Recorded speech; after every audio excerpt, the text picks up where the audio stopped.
ಎಲ್ರಿಗೂ ನಮಸ್ಕಾರ.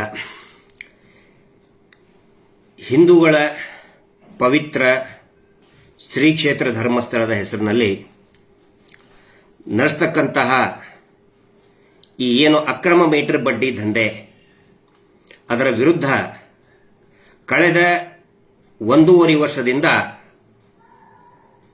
ಬಹಳ ದೊಡ್ಡ ಮಟ್ಟದಲ್ಲಿ ಜನಜಾಗೃತಿ ಪ್ರಾರಂಭ ಆಯಿತು. ಯಾವಾಗ ಇವರ ಕುಟುಂಬದವರು, ದಣಿಗಳು, ಧರ್ಮೋದ್ಯಮಿಗಳ ಕುಟುಂಬದ ಸದಸ್ಯರ ಮೇಲೆ, ಆ ಕುಟುಂಬದ ಮೇಲೆ ಅತ್ಯಾಚಾರ, ಕೊಲೆ ಪ್ರಕರಣದ ಆರೋಪ ಬಂತು, ಸಾವಿರಾರು ಜನ, ಲಕ್ಷಾಂತರ ಜನ ಪ್ರಶ್ನೆ ಮಾಡೋದಕ್ಕೆ ಪ್ರಾರಂಭ ಮಾಡಿದರು. ಆ ಹೋರಾಟವನ್ನು ಹತ್ತಿಕ್ಕೋದರ ಸಲುವಾಗಿ ವಿಶೇಷವಾಗಿ ಮಹೇಶ್ ಶೆಟ್ಟಿ ತಿಮ್ಮರೋಡಿ ಅವರನ್ನ ನಿರಂತರವಾಗಿ ಅವರ ಮೇಲೆ ಪ್ರಕರಣಗಳನ್ನು ದಾಖಲಿಸಿ ಅವರನ್ನ ಮಾನಸಿಕವಾಗಿ ಕುಂದಿಸಬೇಕು ಮತ್ತು ಹೋರಾಟಕ್ಕೆ ಜನನೇ ಬರಬಾರದು ಅಂತ ಹೇಳಿ ಈ ಸ್ವಸಹಾಯ ಗುಂಪುಗಳನ್ನು ಉಪಯೋಗಿಸೋದಕ್ಕೆ ಪ್ರಾರಂಭ ಮಾಡಿದರು. ಅವರು ನಡೆಸ್ತಾ ಇದ್ದಂತಹ 30 ವರ್ಷಗಳಿಂದ ನಡೆಸ್ತಾ ಇದ್ದಂತಹ ಈ ಮೀಟರ್ ಬಡ್ಡಿ ದಂಧೆ, ಗ್ರಾಮಾಭಿವೃದ್ಧಿ ಯೋಜನೆ, ಮೈಕ್ರೋ ಫೈನಾನ್ಸ್ ಯೋಜನೆ, ಇನ್ನೇನೇನೋ ಹೆಸರಿಟ್ಕೊಂಡು ಮಾಡ್ತಾ ಇದ್ರು. ಅದರ ವಿರುದ್ಧ ಒಂದು ದೊಡ್ಡ ಮಟ್ಟದ ಹೋರಾಟ ಪ್ರಾರಂಭ ಆಯಿತು. ಕಳೆದ 6-7 ತಿಂಗಳಿನಿಂದ ಈ ವಿಶೇಷವಾಗಿ ಮೀಟರ್ ಬಡ್ಡಿ ದಂಧೆ ವಿರುದ್ಧದ ಹೋರಾಟ ತುಂಬಾ ತೀವ್ರವಾಗಾಯಿತು. ಅದರ ರಿಸಲ್ಟ್ ಏನು? ಸರ್ಕಾರ ಸುಗ್ರೀವಾಜ್ಞೆ ಕೂಡ ಹೊರಡಿಸಿತು. ಹಾಗಿದ್ರೆ ಎಷ್ಟು ಜನ ಈ ಸಂಘಗಳ ಸ್ವಸಹಾಯ ಸಂಘದಲ್ಲಿ ಇರುವಂತಹ ಸದಸ್ಯರು ಜಾಗೃತರಾದರು? ನಾವು ಜಾಗೃತರಾಗಿ ಜನಸಾಮಾನ್ಯರೇ ಎದ್ದೇಳು ಮಂಜುನಾಥ ಅನ್ನುವಂತಹ ಒಂದು ಜಾಗೃತಿ ಅಭಿಯಾನವನ್ನು ನಾವು ಪ್ರಾರಂಭ ಮಾಡಿದ್ದು. ತಾವೆಲ್ಲ ಕೂಡ ಅದನ್ನು ನೋಡಿದಿರಿ, ಗಮನಿಸಿದಿರಿ. ಹಾಗಿದ್ರೆ ಎಷ್ಟು ಜನ ಜಾಗೃತರಾದರು? ಒಂದು ರಿಸಲ್ಟ್ ಅಂತ ಬೇಕಲ್ಲ. ಈಗ ಒಂದು ಶಾಲೆಯಲ್ಲಿ ಕೂಡ ಮಕ್ಕಳಿಗೆ ಒಂದು ಓದ್ತಾ ಸೆಮಿಸ್ಟರ್ ಎಕ್ಸಾಮ್ಸ್ ಅಂತ ಇರ್ತದೆ, ಪ್ರಿಲಿಮಿನರಿ ಎಕ್ಸಾಮ್, ಅರ್ಧ ವಾರ್ಷಿಕ ಪರೀಕ್ಷೆ, ಈ ತರ ಎಕ್ಸಾಮ್ಸ್ ಇರ್ತದೆ. ಹಾಗಿದ್ರೆ ಈ ಹೋರಾಟದ ರಿಸಲ್ಟ್ ಏನು?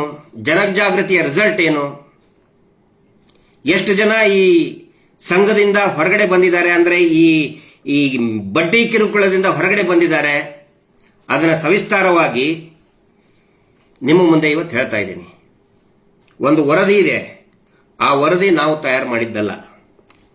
ಈ ವರದಿಯನ್ನ ಸ್ವತಃ SKDRDP ಸಂಸ್ಥೆಯವರು, ಆ ಸಂಸ್ಥೆಯವರು ಆತಂಕಕ್ಕೊಳಗಾಗಿ ಎಷ್ಟು ಜನ ನಿಲ್ಲಿಸಿದ್ದಾರೆ, ಎಷ್ಟು ಸಂಘಗಳು ನಿಂತಿದೆ, ಅದರ ಬಗ್ಗೆ ಒಂದು ವಿಸ್ತೃತವಾದಂತಹ ವರದಿಯನ್ನು ಮಾಡಿದ್ದಾರೆ. ಆ ವರದಿ ನಿಮ್ಮ ಮುಂದೆ ನಮ್ಮ ಕೈ ಸೇರಿದೆ. ಅದನ್ನು ನಿಮ್ಮ ಮುಂದೆ ಹಿಡಿತಾ ಇದ್ದೀನಿ. ನನ್ನ ಫೇಸ್ಬುಕ್ ಅಲ್ಲಿ ಕೂಡ ನಾನು ಕಳಿಸ್ಕೊಡ್ತಾ ಇದ್ದೀನಿ. ನಮ್ಮ ಎಲ್ಲಾ ಯೂಟ್ಯೂಬರ್ಸ್ ಕೂಡ ಅದನ್ನ ದಯವಿಟ್ಟು ತೋರಿಸಿ. ನಿಮಗೆ ಬಹಳ ಆಶ್ಚರ್ಯ ಆಗಬಹುದು ಎಷ್ಟು ಜನ ನಿಲ್ಲಿಸಿದ್ದಾರೆ ಅಂತ ಹೇಳಿದ್ರೆ. ನಾನು ಪ್ರಾರಂಭದಲ್ಲಿ ನಿಮಗೆ ಫಸ್ಟ್ 7 ಜಿಲ್ಲೆಗಳು ಬುದ್ಧಿವಂತ ಜಿಲ್ಲೆಗಳು ಅಂತ ನಾನು ಕರಿತೀನಿ. ಎಷ್ಟೆಷ್ಟು ನಿಂತಿದೆ ಅನ್ನೋದನ್ನ ಹೇಳ್ತೀನಿ ನಿಮಗೆ. ಫಸ್ಟ್ ರ್ಯಾಂಕ್ ಬರೆದು ಯೋಚನೆ ಮಾಡಿ ಯಾರು ಬರ್ಬೋದು, ಬುದ್ಧಿವಂತರು ಯಾರು ಅಂತ ಹೇಳಿ. ಇಡೀ ಕರ್ನಾಟಕದಲ್ಲಿ ಬುದ್ಧಿವಂತರ ಜಿಲ್ಲೆ, ಮೀಟರ್ ಬಡ್ಡಿ ದಂಧೆ ವಿರುದ್ಧ ಜಾಗೃತರಾದಂತಹ ಜಿಲ್ಲೆ ಯಾವುದು? ಬುದ್ಧಿವಂತರ ಜಿಲ್ಲೆ. ನಿಮಗೆ ಆಶ್ಚರ್ಯ ಆಗಬಹುದು. ಅತಿ ಹೆಚ್ಚು ಈ ನಮಗೆ ಮೀಟರ್ ಬಡ್ಡಿ ದಂಧೆನೇ ಬೇಡ, ಧರ್ಮಸ್ಥಳದ ಹೆಸರಿನಲ್ಲಿ ನಮಗೆ ಶೋಷಣೆ ಆಗ್ತಾ ಇದೆ ಅಂತ ಹೇಳಿ ಅತಿ ಹೆಚ್ಚು ಜನ ನಿಲ್ಲಿಸಿದ್ದು ರಾಯಚೂರು ಜಿಲ್ಲೆಯಲ್ಲಿ. ರಾಯಚೂರು ಜಿಲ್ಲೆಯಲ್ಲಿ ಒಟ್ಟು ಸ್ವಸಹಾಯ ಸಂಘಗಳ ಸಂಖ್ಯೆ 14,517. ಅದರಲ್ಲಿ ಬಡ್ಡಿಯನ್ನ ಕಟ್ಟಿಸಿದಂತಹ ಒಟ್ಟು ಸಂಘಗಳ ಸಂಖ್ಯೆ 6,259. ಇದು ನಿಮ್ಮ ಲಿಸ್ಟ್ ಹಾಕ್ತಾ ಇದ್ದೀನಿ. ಹೀಗಾಗಿ ಟೋಟಲ್ ಪರ್ಸೆಂಟೇಜ್ ವೈಸ್ ಲೆಕ್ಕ ಮಾಡಿದರೆ ರಾಯಚೂರು 43.11%. 43.11% ಜನ ಬಡ್ಡಿ ಕಟ್ಟೋದನ್ನು ನಿಲ್ಲಿಸ್ಬಿಟ್ಟಿದ್ದಾರೆ. ಅವರಿಗೆ ನಾನು ರಾಯಚೂರು ಜಿಲ್ಲೆಯ ಎಲ್ಲ ಪ್ರಜ್ಞಾವಂತರಿಗೆ, ಸಂಘದ ಸದಸ್ಯರಿಗೆ ಹಾರ್ಟಿ ಕಾಂಗ್ರ್ಯಾಚುಲೇಷನ್ ಹೇಳ್ತಾ ಇದ್ದೀನಿ. ಎಲ್ಲರಿಗೂ ಕೂಡ ತುಂಬ ಹೃದಯದ ಧನ್ಯವಾದಗಳು. ಎರಡನೇದ್ದು ಬರೋದು ಹಾಸನ ಜಿಲ್ಲೆ. ಹಾಸನ ಜಿಲ್ಲೆನೂ ಕೂಡ ಎಷ್ಟು ಒಳ್ಳೆ ಜಾಗೃತರಾಗಿದ್ದಾರೆ ಅಂದ್ರೆ, ಹಾಸನವನ್ನ ಅವರು ಇದಕ್ಕೆ ಇದರಲ್ಲಿ ಡಿವೈಡ್ ಮಾಡ್ಕೊಂಡಿದ್ದಾರೆ. ಒಂದು ಚನ್ನರಾಯಪಟ್ಟಣ ಡಿವಿಷನ್, ಇನ್ನೊಂದು ಹಾಸನ.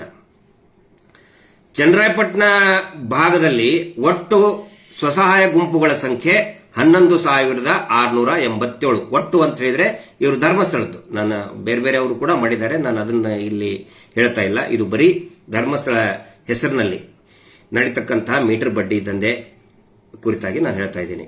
ಚನ್ನರಾಯಪಟ್ಟಣದಲ್ಲಿ ಒಟ್ಟು 11,687, ಅದರಲ್ಲಿ 4,874 ಸಂಘಗಳು, ಜನ ಅಲ್ಲ ಸಂಘಗಳು ನಿಲ್ಲಿಸಿದೆ. ಟೋಟಲ್ 41.7%, 41.70% ಜನ ಸಂಘಗಳು ನಿಲ್ಲಿಸಬಹುದಿದೆ. ಅದೇ ರೀತಿ ಹಾಸನದಲ್ಲಿನೂ ಕೂಡ ಒಂದು ಚನ್ನರಾಯಪಟ್ಟಣ ಆಯಿತು, ಇನ್ನೊಂದು ಹಾಸನ ಡಿವಿಷನ್ ಅಲ್ಲಿ ಅಲ್ಲಿರ್ತಕ್ಕಂಥ ಒಟ್ಟು SHGಗಳ ಸಂಖ್ಯೆ 15,162, ನಿಲ್ಲಿಸಿದ್ದು 5,116. ಟೋಟಲ್ ಅದು ಬರೋದು 33.74%. ಅಷ್ಟು ಜನ ನಿಲ್ಲಿಸಿದ್ದಾರೆ. ಅದಾದ್ಮೇಲೆ ಬರೋದು ಬೀದರ್. ಒಟ್ಟು SHGಗಳ ಸಂಖ್ಯೆ 15,961, ನಿಲ್ಲಿಸಿದ್ದು 5,316, 33.31%. ಆನಂತರ ಹಿರಿಯೂರು ನಿಮ್ಗೆ ಗೊತ್ತಿರಬಹುದು, ಚಿತ್ರದುರ್ಗದಲ್ಲಿ ಮೊನ್ನೆ ತಾನೇ ಬಹಳಷ್ಟು ಅಲ್ಲಿ ಇದನ್ನ ನಡೀತಾ ಇತ್ತು, ಆಕ್ರೋಶ ವ್ಯಕ್ತ ಆಗಿತ್ತು. ಒಟ್ಟು ಹಿರಿಯೂರು ಒಂದೇ ಠಾಣೆಯಲ್ಲಿ 11 ಜನ ಮಹಿಳೆಯರು ದೂರು ಕೊಟ್ಟಿದ್ದಾರೆ ವಿರುದ್ಧ. ಒಟ್ಟು ಅಲ್ಲಿ ಇರುವಂತಹ ಸ್ವಸಹಾಯ ಸಂಘಗಳ ಸಂಖ್ಯೆ 11,102, ಅದರಲ್ಲಿ 2,841 ಸಂಘಗಳು ನಿಂತಿದೆ ಹಿರಿಯೂರಿನಲ್ಲಿ. ಹಿರಿಯೂರು ಬಹಳ ಅತ್ಯಂತ ಸ್ವಲ್ಪ ಹಿಂದುಳಿದ ವರ್ಗದವರು, ಶೋಷಿತ ವರ್ಗದವರು ಇರುವಂತಹ ಜನ, ಅವರು ಸಂಪೂರ್ಣವಾಗಿ ಜಾಗೃತರಾಗಿದ್ದಾರೆ. ಹೀಗಾಗಿ ಹಿರಿಯೂರಿನಲ್ಲಿ 25.59% ಸಂಘಗಳು ನಿಂತು ಹೋಗಿದೆ. ಕಲಬುರಗಿ ನೆಕ್ಸ್ಟ್ ಬರೋದು ಕಲಬುರಗಿ. 15,684, ಅದರಲ್ಲಿ 3,969 ನಿಂತು ಹೋಗಿದೆ. ಟೋಟಲ್ ಪರ್ಸೆಂಟೇಜ್ ಆಫ್ ಸ್ಟಾಪ್ ಅಂದ್ರೆ ನಿಂತಿದ್ದು 25.31%. ಅದಾದ ನಂತರ ಬರೋದು ರಾಮನಗರ ಜಿಲ್ಲೆ. ಅದರಲ್ಲಿರೋದು 14,465 ಸಂಘಗಳು. ನಿಂತಹ ಸಂಘಗಳು 3,646. ಹೀಗಾಗಿ 25.21%, ಕಾಲು ಭಾಗದಷ್ಟು ಸಂಘಗಳು ನಿಂತು ಹೋಗಿದೆ. ಇದಾದ ನಂತರ ಯಾದಗಿರಿ, ಚಾಮರಾಜನಗರ, ಜಗಳೂರು, ಬಾಗಲಕೋಟೆ, KR ನಗರ, ಮಂಡ್ಯ, ಉಡುಪಿ, ಹೀಗೆ ಅನುಕ್ರಮವಾಗಿ ಈ ಸಂಖ್ಯೆಯಲ್ಲಿ ಬರ್ತದೆ. ಆನಂತರ ಕೊನೆಯದಾಗಿ ಬರೋದು ತುಮಕೂರು ಜಿಲ್ಲೆ. ತುಮಕೂರು 1 ನಲ್ಲಿ ಅತ್ಯಂತ ಕಡಿಮೆ ಅಂತ ಹೇಳಿದ್ರೆ 6.09. ತುಮಕೂರು ಮಾನ್ಯ ಗೃಹ ಸಚಿವರ ತವರು ಜಿಲ್ಲೆ, ಅವರು ಉಸ್ತುವಾರಿ ಇರುವಂತಹ ಜಿಲ್ಲೆ. ಮಾನ್ಯ ಗೃಹ ಸಚಿವರು ಹೇಳಿಕೆ ಮೇಲೆ ಹೇಳಿಕೆ ಕೊಡ್ತಾನೆ ಇರ್ತಾರೆ, ಹೌದು ಇದನ್ನು ಬಂದ್ ಮಾಡಬೇಕು ಅಂತ ಹೇಳಿ. ಆದ್ರೆ ಸ್ವತಃ ಅವರ ಜಿಲ್ಲೆಯಲ್ಲಿನೇ ಜಾಗೃತಿಯ ಮಟ್ಟ ಕಡಿಮೆ ಇದೆ. ಇದಕ್ಕೆ ಕಾರಣ ಏನು ಅಂತ ಹೇಳಿದ್ರೆ, ಈ ಅನೇಕ ಇದರಲ್ಲಿ ನೋಡಿ, ಆನಂತರ ಉಡುಪಿಯಲ್ಲಿನೂ ಕೂಡ ಬಹಳ ಗಣನೀಯವಾಗಿ ಕಡಿಮೆ ಆಗಿದೆ. ಉಡುಪಿಯಲ್ಲಿ ಮತ್ತೆ ದಕ್ಷಿಣ ಕನ್ನಡದಲ್ಲಿ ಅವರೇಜ್ ಇದೆ. ಅಲ್ಲಿ ಉಡುಪಿಯಲ್ಲಿ 22% ಮತ್ತು ದಕ್ಷಿಣ ಕನ್ನಡ ಜಿಲ್ಲೆಯಲ್ಲಿ 20.74%. ಬುದ್ಧಿವಂತರದು ಈಗ ನೋಡಿ, SSLC ರಿಸಲ್ಟ್, PUC ರಿಸಲ್ಟ್ ಬಂತ ಹೇಳಿದ್ರೆ ಫಸ್ಟ್ ರ್ಯಾಂಕ್ ಬರೋದೇ ಉಡುಪಿ, ಲಾಸ್ಟ್ ರ್ಯಾಂಕ್ ಬರೋದೇ ರಾಯಚೂರು ಅಥವಾ ಯಾದಗಿರಿ. ಆದರೆ ಇದರಲ್ಲಿ ಜಾಗೃತಿ ಆದಂತಹ ಈ ಪಟ್ಟಿಯಲ್ಲಿ, ಬುದ್ಧಿವಂತರ ಪಟ್ಟಿಯಲ್ಲಿ ಫಸ್ಟ್ ಇರೋದೇ ರಾಯಚೂರು. ಇದನ್ನು ನಾವು ವಿಶ್ಲೇಷಣೆ ಮಾಡಿದಾಗ ಕಂಡು ಬಂದಿರೋದು ಏನಂತ ಹೇಳಿದ್ರೆ, ಇತ್ತೀಚೆಗೆ ನಾವು ನೋಡ್ತಾ ಇದ್ದೀವಿ, ಈ ಯೂಟ್ಯೂಬ್ಗಳ ಮುಖಾಂತರ ಅನೇಕ ವಿಡಿಯೋಗಳು ನಮಗೆ ಬರ್ತಾ ಇರೋದು, ಈ ಸಂಚಾರಿ ಸ್ಟುಡಿಯೋ ಅವರಿಗೆ ಮತ್ತೆ ನಮ್ದು ತಂಡ ಏನಿದೆ ರೈಟ್ ನ್ಯೂಸ್ ಅವರಿಗೆ ವಿಶೇಷವಾಗಿ ತುಂಬಾ ವಿಡಿಯೋಗಳು ನಮಗೆ ಬರ್ತಾ ಇರೋದು. ಎಲ್ಲಿಂದ ಅಂತ ಹೇಳಿದ್ರೆ, ರಾಯಚೂರಿನಿಂದ, ಕೊಪ್ಪಳದಿಂದ, ಯಾದಗಿರಿಯಿಂದ, ಈಗ ಗುಲ್ಬರ್ಗಾದಿಂದ, ಗದಗ್ನಿಂದ, ಅಂದ್ರೆ ಕಲ್ಯಾಣ ಕರ್ನಾಟಕ ಮತ್ತು ಉತ್ತರ ಕರ್ನಾಟಕ ಭಾಗದಿಂದ.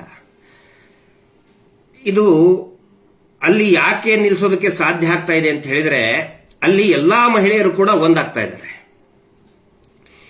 ಈ ಚಿಕ್ಕಮಗಳೂರು ಮಲೆನಾಡು ಕರಾವಳಿ ಭಾಗದಲ್ಲಿ ಏನಾಗಿದೆ, ಮನೆಗಳು ದೂರ ದೂರ ಇರ್ತದೆ. ನೀವು ನೋಡಿರ್ಬೋದು ಕುಂದಾಪುರ ಆಗಲಿ ಅಥವಾ ಮಂಗಳೂರಿನ ಬೇರೆ ಬೇರೆ ಗ್ರಾಮಾಂತರ ಪ್ರದೇಶದಲ್ಲಿ, ಚಿಕ್ಕಮಗಳೂರಿನ ಮಲೆನಾಡು ಪ್ರದೇಶದಲ್ಲಿ ಒಂದು ಮನೆಯಿಂದ ಇನ್ನೊಂದು ಮನೆಗೆ 1 ಕಿಲೋಮೀಟರ್, 2 ಕಿಲೋಮೀಟರ್, ಅರ್ಧ ಕಿಲೋಮೀಟರ್ ದೂರ ಇರ್ತದೆ. ಅಲ್ಲಿ ಏನ್ ಮಾಡ್ತಾ ಇರಿ, ಇವರು ಗುಂಪು ಕಟ್ಕೊಂಡು ಈ ನರಿಗೆ ತೋಳಗಳ ತರ ಅಲ್ಲಿ ಬೇಟೆ ಆಡದಂಗೆ ಆಡಕ್ ಹೋಗ್ತಾರೆ. ಅಲ್ಲಿ ಒಂದಾಗೋದಕ್ಕೆ ಅವಕಾಶ ಕೊಡೋದಿಲ್ಲ. ಆದರೆ ಈ ನಮ್ಮ ಉತ್ತರ ಕರ್ನಾಟಕ ಭಾಗದಲ್ಲಿ ಮಹಿಳೆಯರು ಒಗ್ಗಟ್ಟಾಗ್ತಾ ಇದ್ದಾರೆ. ನೀವು ಸಾಕಷ್ಟು ವಿಡಿಯೋಗಳಲ್ಲಿ ನೋಡಿ, ಅವ್ರನ್ನ ಕರೆಸಿ ಮರ್ಯಾದೆ ಕೊಟ್ಟು ಮಾತಾಡ್ತಾ ಇದ್ದಾರೆ. ಮರ್ಯಾದೆ ಕೊಟ್ಟು ಮನೆಗೆ ಬಂದು ಅವರನ್ನ ಯಾರು ಈ ಸಾವಿನ ಪ್ರತಿನಿಧಿಗಳು, ಸುಲಿಗೆ ಪ್ರತಿನಿಧಿಗಳು ಇನ್ಸಲ್ಟ್ ಮಾಡ್ಕೊಂಡು ಟೈ ಹಾಕೊಂಡು ಬರ್ತಾರಲ್ಲ, ಮತ್ತೆ ಮೇಡಮ್ ಅವರು ಬರ್ತಾರಲ್ಲ, ಬಂದಾಗ ಅವ್ರನ್ನ ಕುರ್ಚಿ ಮೇಲೆ ಕೂರಿಸಿ ಇವರೆಲ್ಲ ಸದಸ್ಯರು ಕೆಳಗಡೆ ಕೂತ್ಕೊಂಡು ಒಂದು ಚರ್ಚೆಯನ್ನ ಮಾಡಿ ಬಹಳ ನೀಟಾಗಿ ಪ್ರಶ್ನೆಯನ್ನ ಮಾಡ್ತಾ ಇದ್ದಾರೆ. ನಾವು ಕಟ್ಟಲ್ಲ ಅಂತ ಹೇಳಿಲ್ಲ, ಆದ್ರೆ ನಮ್ಗೆ ಬ್ಯಾಂಕ್ ಸ್ಟೇಟ್ಮೆಂಟ್ ಕೊಡಿ. ನಾವು ಕಟ್ಟಲ್ಲ ಅಂತ ಹೇಳಿಲ್ಲ, ಆದ್ರೆ ನಮ್ಗೆ RBI ಸ್ಟೇಟ್ಮೆಂಟ್ ಕೊಡಿ, ನಮ್ಮ ಉಳಿತಾಯ ಹಣದ ಸ್ಟೇಟ್ಮೆಂಟ್ ಕೊಡಿ. ಎಲ್ಲೆಲ್ಲಿ ಗ್ರಾಮಸ್ಥರು ಒಗ್ಗಟ್ಟಾಗ್ತಾ ಇದ್ದಾರೆ ಆ ಗ್ರಾಮಗಳು ಇವರ ಕಪಿಮುಷ್ಟಿಯಿಂದ, ಈ ಸಾಲದ ಬಡ್ಡಿ ಕಿರುಕುಳದ ಸುಳಿಯಿಂದ ಮುಕ್ತರಾಗ್ತಾ ಇದ್ದಾರೆ, ಸ್ವತಂತ್ರ ಆಗ್ತಾ ಇದೆ. ಎಲ್ಲೆಲ್ಲಿ ಇವರ ಆಮಿಷಕ್ಕೆ ಮತ್ತೆ ಇವರು ಜಗಳ ಹಚ್ಚುತ್ತಾ ಇದ್ದಾರಲ್ಲ, ಒಳಗಡೆನೆ ಒಂದು ಜಾತಿಯಿಂದ ಇನ್ನೊಂದು ಜಾತಿಗೆ, ಒಂದು ಓಣಿ ಒಂದು ಏರಿಯಾದಿಂದ ಇನ್ನೊಂದು ಏರಿಯಾಕ್ಕೆ ಅಣ್ಣ ತಮ್ಮಂದಿರಲ್ಲೇನೆ ಜಗಳ ಹಚ್ತಾ ಇದ್ದಾರೆ, ಗಂಡ ಹೆಂಡತಿ ನಡುವೆ ಜಗಳ ಹಚ್ತಾ ಇದ್ದಾರೆ. ಆ ಒಂದು ಪ್ರಲೋಭನೆಗೆ, ಅವರ ಒಂದು ತಂತ್ರಗಾರಿಕೆಗೆ, ಮೋಸಕ್ಕೆ ಒಳಗಾಗ್ತಾ ಇದ್ದಾರಲ್ಲ, ಅಲ್ಲಿ ಕಷ್ಟ ಆಗ್ತಾ ಇದೆ. ಹೀಗಾಗಿ ನಾನು ವಿನಂತಿ ಮಾಡಿಕೊಳ್ತಾ ಇರೋದು, ನಮ್ಮ ಇಡೀ ಸೌಜನ್ಯ ಹೋರಾಟಗಾರರು ನಿಮ್ಮ ಗಮನಕ್ಕೆ ತರ್ತಾ ಇರೋದು, ದಯವಿಟ್ಟು ಯಾವ ಕಾರಣಕ್ಕೂ ನೀವು ಭಯ ಪಟ್ಕೊಳ್ಳಕ್ ಹೋಗಬೇಡಿ. ಎಲ್ಲರೂ ಕೂಡ ಒಂದಾಗಿ.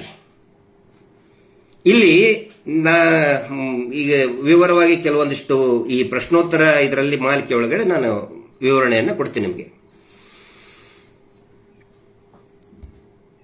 ಇಲ್ಲಿ ಆಗಬೇಕಾಗಿರೋದು ಏನಂತ ಹೇಳಿದ್ರೆ, ಯಾವಾಗ ನೀವು ಗ್ರಾಮಸ್ಥರು ಆಗಲಿ ಅಥವಾ ಸಂಘದ ಸದಸ್ಯರು ಒಬ್ಬೊಬ್ಬರಿಗೆ ಕಚ್ಚಾಟ ಮಾಡ್ದೇನೆ ಒಂದಾಗ್ತೀರಿ, ಆವಾಗ ನಿಮ್ಮನ್ನ ಯಾರು ಹೆದರ್ಸಕ್ ಬರೋದಿಲ್ಲ.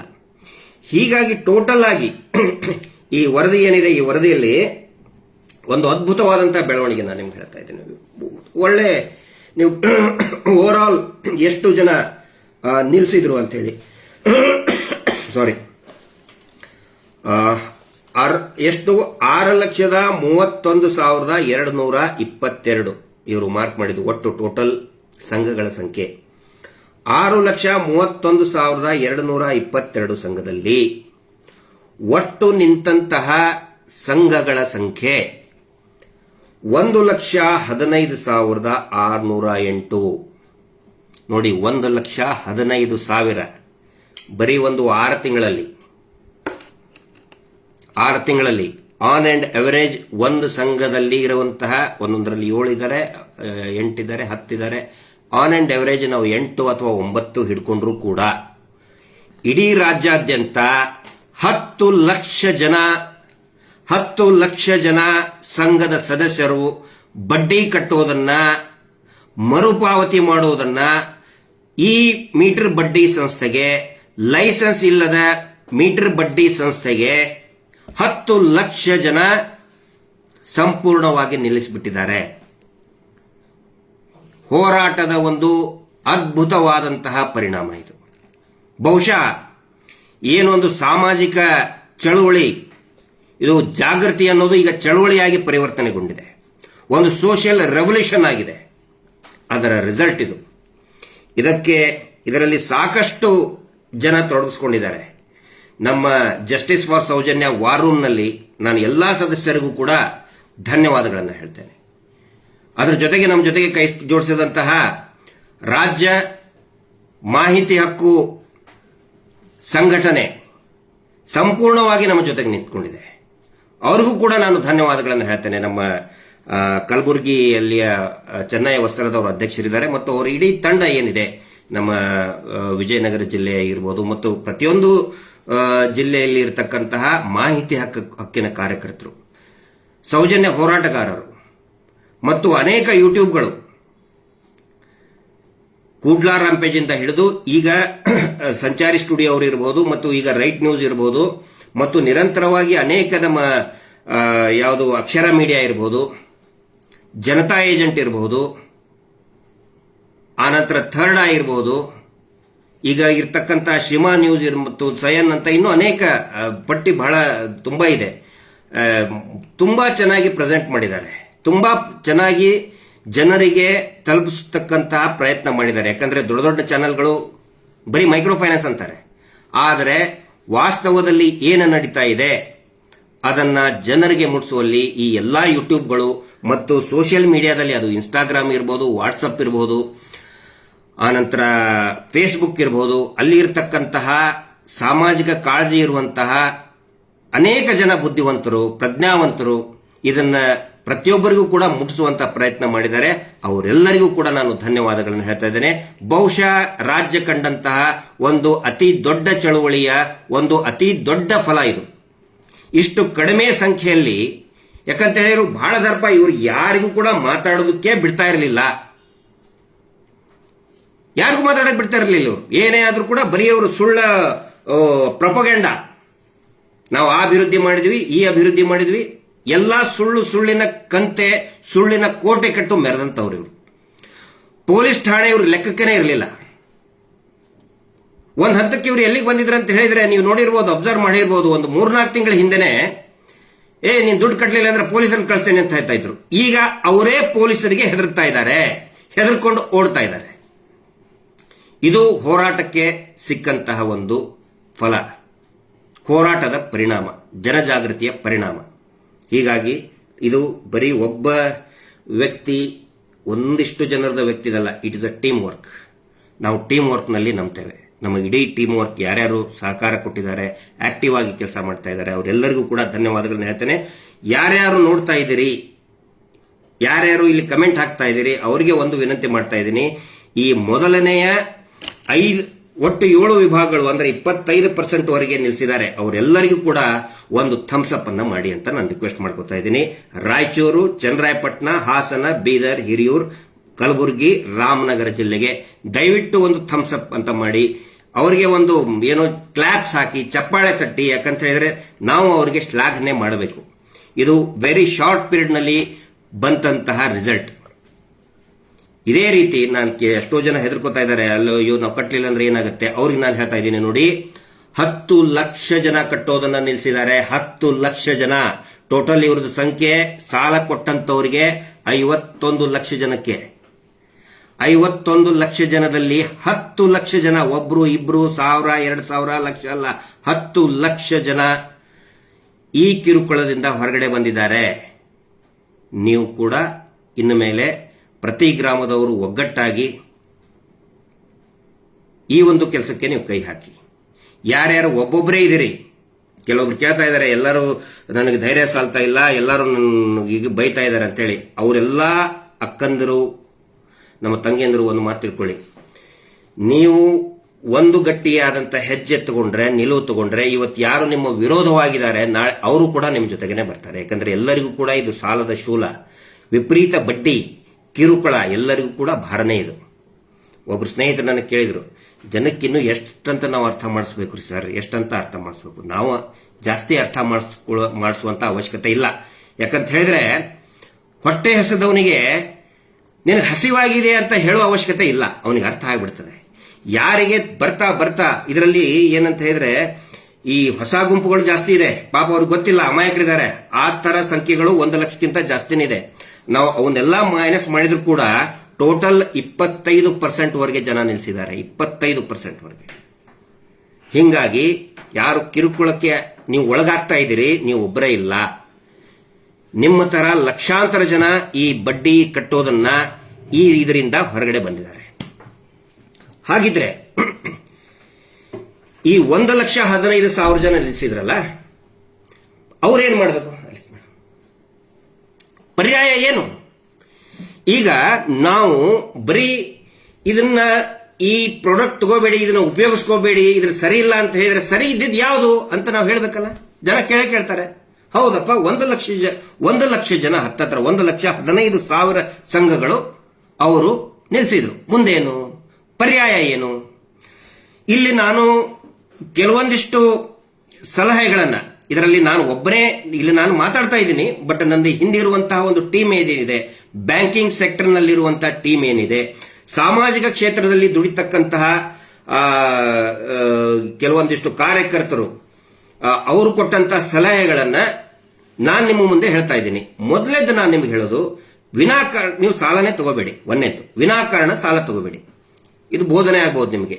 ಎರಡನೇದ್ದು ಏನಂತ ಹೇಳಿದ್ರೆ, ನೀವು ಮಾಡಬೇಕಾಗಿರೋದು, ಇದೇನು ನಿಮ್ಮ ಅಕೌಂಟ್ ಇದೆಯಲ್ಲ ಫ್ರೀಸ್ ಮಾಡಿದ್ದಾರೆ, ನಿಮ್ಗೆ ಗೊತ್ತಿರಲಿ, ನೀವು ಯಾರು ಕೂಡ ಈ ಅಕೌಂಟ್ ಇಂದ ಆಪರೇಟ್ ಮಾಡೋಕ್ಕಾಗೋದಿಲ್ಲ. ನೀವು ಮಾಡೋಕ್ಕಾಗೋದಿಲ್ಲ. ಅದಕ್ಕೆ ಏನು ಮಾಡಬೇಕು, ಎಲ್ಲರೂ ಕೂಡ ಒಂದು ಗ್ರಾಮದಲ್ಲಿರುವಂತಹ ಒಂದು 5 ಜನ 10 ಜನ ಹೋಗಿ, ಆ ಸಂಘದ ಸದಸ್ಯರು ಹೋಗಿ, ಅಥವಾ ಒಬ್ಬರೇ ಇದ್ರೂ ಪರವಾಗಿಲ್ಲ, 5 ಜನ ಬರಬೇಕಂತೇನಿಲ್ಲ, ಒಬ್ಬರೇ ಹೋದ್ರೂ ಕೂಡ ಬ್ಯಾಂಕಿನವರಿಗೆ ಒಂದು ನೀವು ಲೆಟರ್ ಕೊಡಿ, ನೋಡಿ ನಮ್ಮ ಅನುಮತಿ ಇಲ್ಲದನೆ ಇವರು ವ್ಯವಹಾರ ಮಾಡ್ತಾ ಇದ್ದಾರೆ. ಯಾಕಂತ ಹೇಳಿದ್ರೆ, ಸ್ವಸಹಾಯ ಗುಂಪಿಗೆ ಏನಾದರೂ ಒಂದು ಅಕೌಂಟ್ ಅಂತ ಮಾಡಿದ್ರೆ ಆ ಸ್ವಸಹಾಯ ಗುಂಪಿನವರು ಸದಸ್ಯರು ವ್ಯವಹಾರ ಮಾಡಬೇಕು ಅಂತ ಮಾಡಿರ್ತಾರೆ. ಅದನ್ನ ಯಾವುದೇ ದಲ್ಲಾಳಿ ಮಾಡಬೇಕು ಅಂತ ಅಲ್ಲ, ಇಲ್ಲಿ ಆಗ್ತಾ ಇರೋದು ಅದೇ. ಈಗ ನಾನು ಒಂದು ಅಕೌಂಟ್ ಓಪನ್ ಮಾಡಿದ್ರೆ ಅದನ್ನು ನಾನು ಆಪರೇಟ್ ಮಾಡಬೇಕು, ಅದರ ಮೇಲೆ, ಆ ಅಕೌಂಟ್ ಮೇಲೆ, ಆ ಖಾತೆಯ ಮೇಲೆ ಹಕ್ಕು ನನಗಿರ್ತದೆ. ಸ್ವಸಹಾಯ ಗುಂಪಿನ ಖಾತೆ ಇದೆ ಅಂದ ಬಳಿಕ ಆ ಸ್ವಸಹಾಯ ಸಂಘದ ಸದಸ್ಯರ ಹಕ್ಕು ಇರ್ತದೆ. ಇಲ್ಲಿಯ ಹಕ್ಕನ್ನೇ ಕಳ್ಸ್ಕೊಂಡ್ಬಿಟ್ಟಿದ್ದಾರೆ. ಹಿಂಗಾಗಿ ಬ್ಯಾಂಕಿನವರಿಗೆ ಬಹಳ ಸ್ಪಷ್ಟವಾಗಿ ನೀವು ಹೇಳಿ, ನೋಡಿ ಅದು ನಮ್ಮ ಅಕೌಂಟು, ಅದರಲ್ಲಿ ನಮ್ಮ ಥಂಬ್ ಇಂಪ್ರೆಷನ್ ಇರೋದು, ನಮ್ಮ ಆಧಾರ ಇರೋದು. ಹಿಂಗಾಗಿ ನಮ್ಮ ಅನುಮತಿ ಇಲ್ಲದೆ ಅಥವಾ ನಮಗೆ ಮೋಸ ಮಾಡಿ, ನಮಗೆ ನಂಬಿಕೆ ದ್ರೋಹ ಮಾಡಿ, ಇವರು ನಮ್ಮಿಂತ್ರ ನಮಗೆ ಗೊತ್ತಾಗದೆ ಯಾವುದಾವುದೋ ಪತ್ರಕ್ಕೆ ಸಹಿ ತಗೊಂಡು ನಾವು ಅದರಲ್ಲಿ ಆಪರೇಟ್ ಮಾಡಿದ್ದಾರೆ. ಹೀಗಾಗಿ ನಮ್ಮ ಖಾತೆಯನ್ನ ನಮಗೆ ಕೊಟ್ಟು ಬಿಡಿ ಅಂತ ಒಂದು ಲೆಟರ್ ಕೊಡಿ, ಆವಾಗ ನೀವು ಸ್ವತಂತ್ರರಾಗ್ತೀರಿ. ಇದು ಒಂದನೇದ್ದು. ಅವಾಗ ಏನಾಗುತ್ತೆ, ಯಾವಾಗ ನೀವೇ ಆಪರೇಟ್ ಮಾಡ್ತೀರಿ ಅವಾಗ ಅಂದ್ರೆ ನಿಮ್ಗೆ ಗೊತ್ತಾಗುತ್ತೆ. ಅವಾಗ ಫಸ್ಟ್ ಅದರ ರಿಸಲ್ಟ್ ಏನಂತ ಹೇಳಿದ್ರೆ, ಎಲ್ಲೆಲ್ಲಿ ಭಾಂಗಡಿ ನಡೀತಾ ಇದೆ, ಎಲ್ಲೆಲ್ಲಿ ಇವರು ಮೋಸ ಮಾಡಿದ್ದಾರೆ ಅದು ನಿಮ್ಗೆ ಗೊತ್ತಾಗುತ್ತೆ. ಎರಡನೇ ಸ್ಟೆಪ್, ಸ್ವತಃ ನೀವೇ ಆ ಗ್ರಾಮದಲ್ಲಿ ಇರೋರೇ, ಆ ಸ್ವಸಹಾಯ ಸಂಘಗಳಿದೆ ಅದನ್ನೇ ನೀವು ಚೇಂಜ್ ಮಾಡಬೇಕಾಗಿಲ್ಲ. ಅದೇನು ಇವರು ಓನರ್ ಅಲ್ಲ. ಈ ದಣಿಗಳು ಧರ್ಮಸ್ಥಳ SKDRDP ದವರು ಅದು ಓನರೇ ಅಲ್ಲ. SHG ಮಾಡೆಲ್ ನಲ್ಲಿ ಅದು ಇಲ್ವೇ ಇಲ್ಲ. ಒಂದು ಸಂಘ ಇದೆ ಅಂದ್ರೆ ಸಂಘದ ಪ್ರಭುಗಳು ಸಂಘದ ಸದಸ್ಯರುಗಳೇ, ಇನ್ನೊಬ್ಬ ಮೀಡಿಯೇಟರ್ ಕಂಪನಿ ಅಲ್ಲ. ಆವಾಗ ನೀವು ಅದು ಯಾವ ಬ್ಯಾಂಕ್ ಇದೆಯಲ್ಲ, ಈಗ ಬ್ಯಾಂಕ್ ಆಫ್ ಬರೋಡಾ, SBI, ಗ್ರಾಮೀಣ ಬ್ಯಾಂಕ್, ಕರ್ನಾಟಕ ಬ್ಯಾಂಕ್, ಏನೇನೋ ಅವರು ಲಿಸ್ಟ್ ಕೊಡ್ತಾ ಇದ್ದಾರೆ, ಆ ಬ್ಯಾಂಕಿನವರಿಗೆ ಅಲ್ಲಿ ಹೋಗಿ ನೋಡಿ, ನಮಗೆ ನೇರವಾಗಿ ನಾವೇ ನಿಮಗೆ ಕಟ್ತೀವಿ, ಕಟ್ಟಲ್ಲ ಅಂತ ಇಲ್ಲಿ ಯಾರು ಹೇಳ್ತಾ ಇಲ್ಲ. ಆದರೆ ನೇರವಾಗಿ ನಾವು ನಿಮ್ಮ ಜೊತೆ ವ್ಯವಹಾರ ಮಾಡ್ತೀವಿ ಅಂತ ಹೇಳಿ ಅವ್ರ ಕಡೆ ಒಂದು ಲೆಟರ್ ತಗೊಳ್ಳಿ. ನೀವು ಅವ್ರಿಗೆ ಬರೆದು ಕೊಟ್ಟು ಒಂದು ಪರ್ಮಿಷನ್ ತಗೊಳ್ಳಿ. ಮುಂದೆ ಏನಾಗುತ್ತೆ ನೋಡೋಣಂತೆ. ಅದಾಗದೆ ಹೋದ್ರೆ ನೀವು ಏನು ಮಾಡಬಹುದು, ಅದೇ ಬ್ಯಾಂಕಿನ BC ಏಜೆಂಟ್ ನೀವು ಆಗಬಹುದು, ಆ ಗ್ರಾಮದ ಯುವಕರೇ ಆಗಬಹುದು. ಬೇರೆ ಬೇರೆ ಇದಾವಲ್ಲ, ಈಗ ಸಂಜೀವಿನಿ, ಸ್ತ್ರೀ ಶಕ್ತಿ ಸಂಘ, ನವೋದಯ, ಬೇರೆ ಬೇರೆ ಅನೇಕ ಸಂಘಗಳು. ಅದರದ್ದು ರೇಟ್ ಆಫ್ ಪರ್ಸೆಂಟ್ ಎಷ್ಟು? ಬರೀ 9%, 8%, 10%ಗಿಂತ ಒಳಗಡೆನೆ ಇದೆ. ಇವರು ಯಾಕೆ ನೀವು 5% ಕೊಡ್ತಾ ಇದ್ರಿ? ಎಕ್ಸ್ಟ್ರಾ ಇವ್ರದ್ದು ಕೆಲಸ ಏನೂ ಇಲ್ಲ. ದಯವಿಟ್ಟು ಅರ್ಥ ಮಾಡ್ಕೊಳ್ಳಿ, ಇವರು ಮಾಡಿದಂತ ಕಿಸಾಮತಿ ಏನೂ ಇಲ್ಲ. ಏನು ಅಂದ್ರೆ ಏನೂ ಇಲ್ಲ, ಬರೀ ಪರ್ಸೆಂಟೇಜ್ ತಿಂತಾ ಇದ್ದಾರೆ. ನೀವು ನಿಮ್ಮಿಂದ ವಾರದ ಬಡ್ಡಿಯ ಪರ್ಸೆಂಟೇಜ್ ತಿಂತಾ ಇದ್ದಾರೆ. ಇದು ನಿಮಗೆ ಅರ್ಥ ಇರಲಿ. ಇದರ ಬಗ್ಗೆ ಒಂದಿಷ್ಟು ವ್ಯಾಲಿಡ್ ಪ್ರಶ್ನೋತ್ತರ ಇದರಲ್ಲಿ ನಿಮ್ಗೆ ಹೇಳ್ತಾ ಇದ್ದೀನಿ. ಹೀಗಾಗಿ ಮೊದಲನೇ ಕೆಲಸ ನೀವೇನು ಮಾಡಬೇಕಾಗಿರೋದು, ಬ್ಯಾಂಕಿನವ್ರಿಗೆ ಹೇಳ್ಬೇಕು. ನೀವು ನೋಡಿ, ನಾವು ಓನರ್ ಅದರದ್ದು, ಇವರಲ್ಲ, ಇವರು ಮೀಡಿಯೇಟರ್, ಇವರು ಮಧ್ಯವರ್ತಿಗಳು, ಇವರು ದಲಾಲರು, ನಿಮ್ಮ ಬ್ಯಾಂಕಿನ ದಲಾಲರು. ಅವರು ಖಾತೆ ನಡೆಸೋದಕ್ಕೆ ನಮಗ್ ಕೊಡಿ ಅಂತ ಹೇಳಿ ಪತ್ರವನ್ನ ನೀವು ಬರಿಬೇಕಾಗತ್ತೆ. ಆ ಕೆಲಸ ಇವತ್ತು ಅನೇಕ ಬೇರೆ ಬೇರೆ ನಮ್ಮ ಮೈಸೂರು, ಹುಣಸೂರು, ಹಾಸನ, ಬುಕ್ಕಾಪಟ್ನ, ಚನ್ನರಾಯಪಟ್ಟಣ, ಗದಗ ಎಲ್ಲಾ ಕಡೆನೂ ಕೂಡ ಈಗ ಸ್ಟಾರ್ಟ್ ಮಾಡಿದ್ದಾರೆ. ಬ್ಯಾಂಕ್ನವ್ರು ಕೊಡಲೇಬೇಕು. ಯಾಕಂತ ಹೇಳಿದ್ರೆ ಇದರಲ್ಲಿ ನಾನು ಪದೇ ಪದೇ ಹೇಳ್ತಾ ಇರೋದು, ಬ್ಯಾಂಕಿನವ್ರದ್ದು ಕೂಡ ಬಹಳಷ್ಟು ಇಲ್ಲಿ ಏನು ತಪ್ಪಿದೆ, ಸಾಕಷ್ಟು ತಪ್ಪುಗಳನ್ನು ಮಾಡಿದ್ದಾರೆ. ಹೀಗಾಗಿ ಮೊದಲು ಒಂದು ಲೆಟರ್ ಟ್ರಾನ್ಸಾಕ್ಷನ್ ಆಗಬೇಕು. ಅದಾದ ನಂತರ ಸ್ವತಃ ನೀವೇ ಏನು BC ಏಜೆಂಟ್ ಆಗಿ ನೀವು ಸ್ವತಃ ಅವುಗಳನ್ನು ನಡೆಸುವಂತ ಅವಕಾಶ ಇರ್ತದೆ. ಈಗ ಕೆನರಾ ಬ್ಯಾಂಕ್ ಪ್ರತಿಯೊಂದು ಬ್ಯಾಂಕಿಗೂ ಕೂಡ ಟಾರ್ಗೆಟ್ ಕೊಟ್ಟಿದ್ದಾರೆ. ಇವ್ರು ಕೇಳ್ತಾರಲ್ಲ, ಬೇರೆ ಯಾರು ಕೊಡ್ತಾರೆ? ನಿಮಗೆ ಕೊಡ್ತಾರೆ, ಅದೇ ಬ್ಯಾಂಕ್ನವರೇ ಕೊಡ್ತಾರೆ, ಅದೇ ಸ್ವಸಹಾಯ ಸಂಘಗಳಿಗೆ ಕೊಟ್ಟಿದ್ದಾರೆ. ಈಗ ಆಲ್ರೆಡಿ ಅದು ನಡೀತಾ ಇದೆ. ಸಂಜೀವಿನಿ ಯೋಜನೆ, ಸ್ತ್ರೀ ಶಕ್ತಿ, ಬೇರೆ ಬೇರೆ ನವೋದಯ ಸಂಘಗಳಲ್ಲಿ ಆಲ್ರೆಡಿ ಇದೆ. ಬರೀ 8ರಿಂದ 9%. NRLM ಅದು ಅನ್ವಯ ಆಯ್ತು ಅಂತ ಹೇಳಿದ್ರೆ 3.5% ಕಟ್ ಆಗಿ ಹೋಗ್ಬಿಡ್ತದೆ. ಬರೀ 4-5% 9% ಒಳಗಡೆ ನಿಮಗೆ ಸಿಗ್ತದೆ. ಈ ಪ್ರಯತ್ನ ಈಗ ಸ್ಟಾರ್ಟ್ ಆಗಲಿ. ಯಾರ್ಯಾರು ನಿಲ್ಲಿಸಿದ್ದಾರೆ ಅವ್ರಿಗೆ ನಾನು ಹೇಳ್ತಾ ಇದ್ದೀನಿ. ಇಷ್ಟು ಈ ಕುರಿತಾದಂತಹ ಒಂದು ವಿವರಣೆ. ಈಗ ನೆಕ್ಸ್ಟ್ ಪ್ರಶ್ನೋತ್ತರ ಇದಕ್ಕೆ ಬರೋಣ. ಅನೇಕ ಒಂದು 3-4 ಡೇಸ್ನಲ್ಲಿ ಮತ್ತು ಒಂದು ವಾರದಲ್ಲಿ ನಮ್ಮ ಸಂಚಾರಿ ಸ್ಟುಡಿಯೋ ಅವರಿಗೆ ಮತ್ತೆ ನಮ್ಮ ರವೀಂದ್ರ ಶೆಟ್ಟರಿಗೆ ಮತ್ತು ನಮ್ಮ ವಾರ್ ರೂಮ್ಗೆ ಅನೇಕ ಪ್ರಶ್ನೆಗಳು ಬರ್ತಾ ಇದೆ. ಮತ್ತೆ ಯಾವುದು ರೈಟ್ ನ್ಯೂಸ್ನವ್ರಿಗೂ ಕೂಡ ಶ್ರೀ ಅವರಿಗೆ ಅನೇಕ ಪ್ರಶ್ನೆಗಳು ನಿರಂತರವಾಗಿ ಕೇಳ್ತಾ ಇದ್ದಾರೆ. ಅದರಲ್ಲಿ ಆಯ್ದ ಕೆಲವೊಂದಿಷ್ಟು ಪ್ರಶ್ನೆಗಳಿಗೆ ಅವಿವೇಕ ಅಸಂಬದ್ಧ ಪ್ರಶ್ನೆಗಳು, ಈ ಸೇವಾ ಏನು ಸುಲಿಗೆ ಪ್ರತಿನಿಧಿಗಳು ಯಾವ ರೀತಿ ನಿಮಗೆ ದಾರಿ ತಪ್ಪಿಸುವಂತ ಪ್ರಶ್ನೆಗಳು ನಿಮ್ಗೆ ಕೇಳ್ತಾ ಇದ್ದಾರೆ.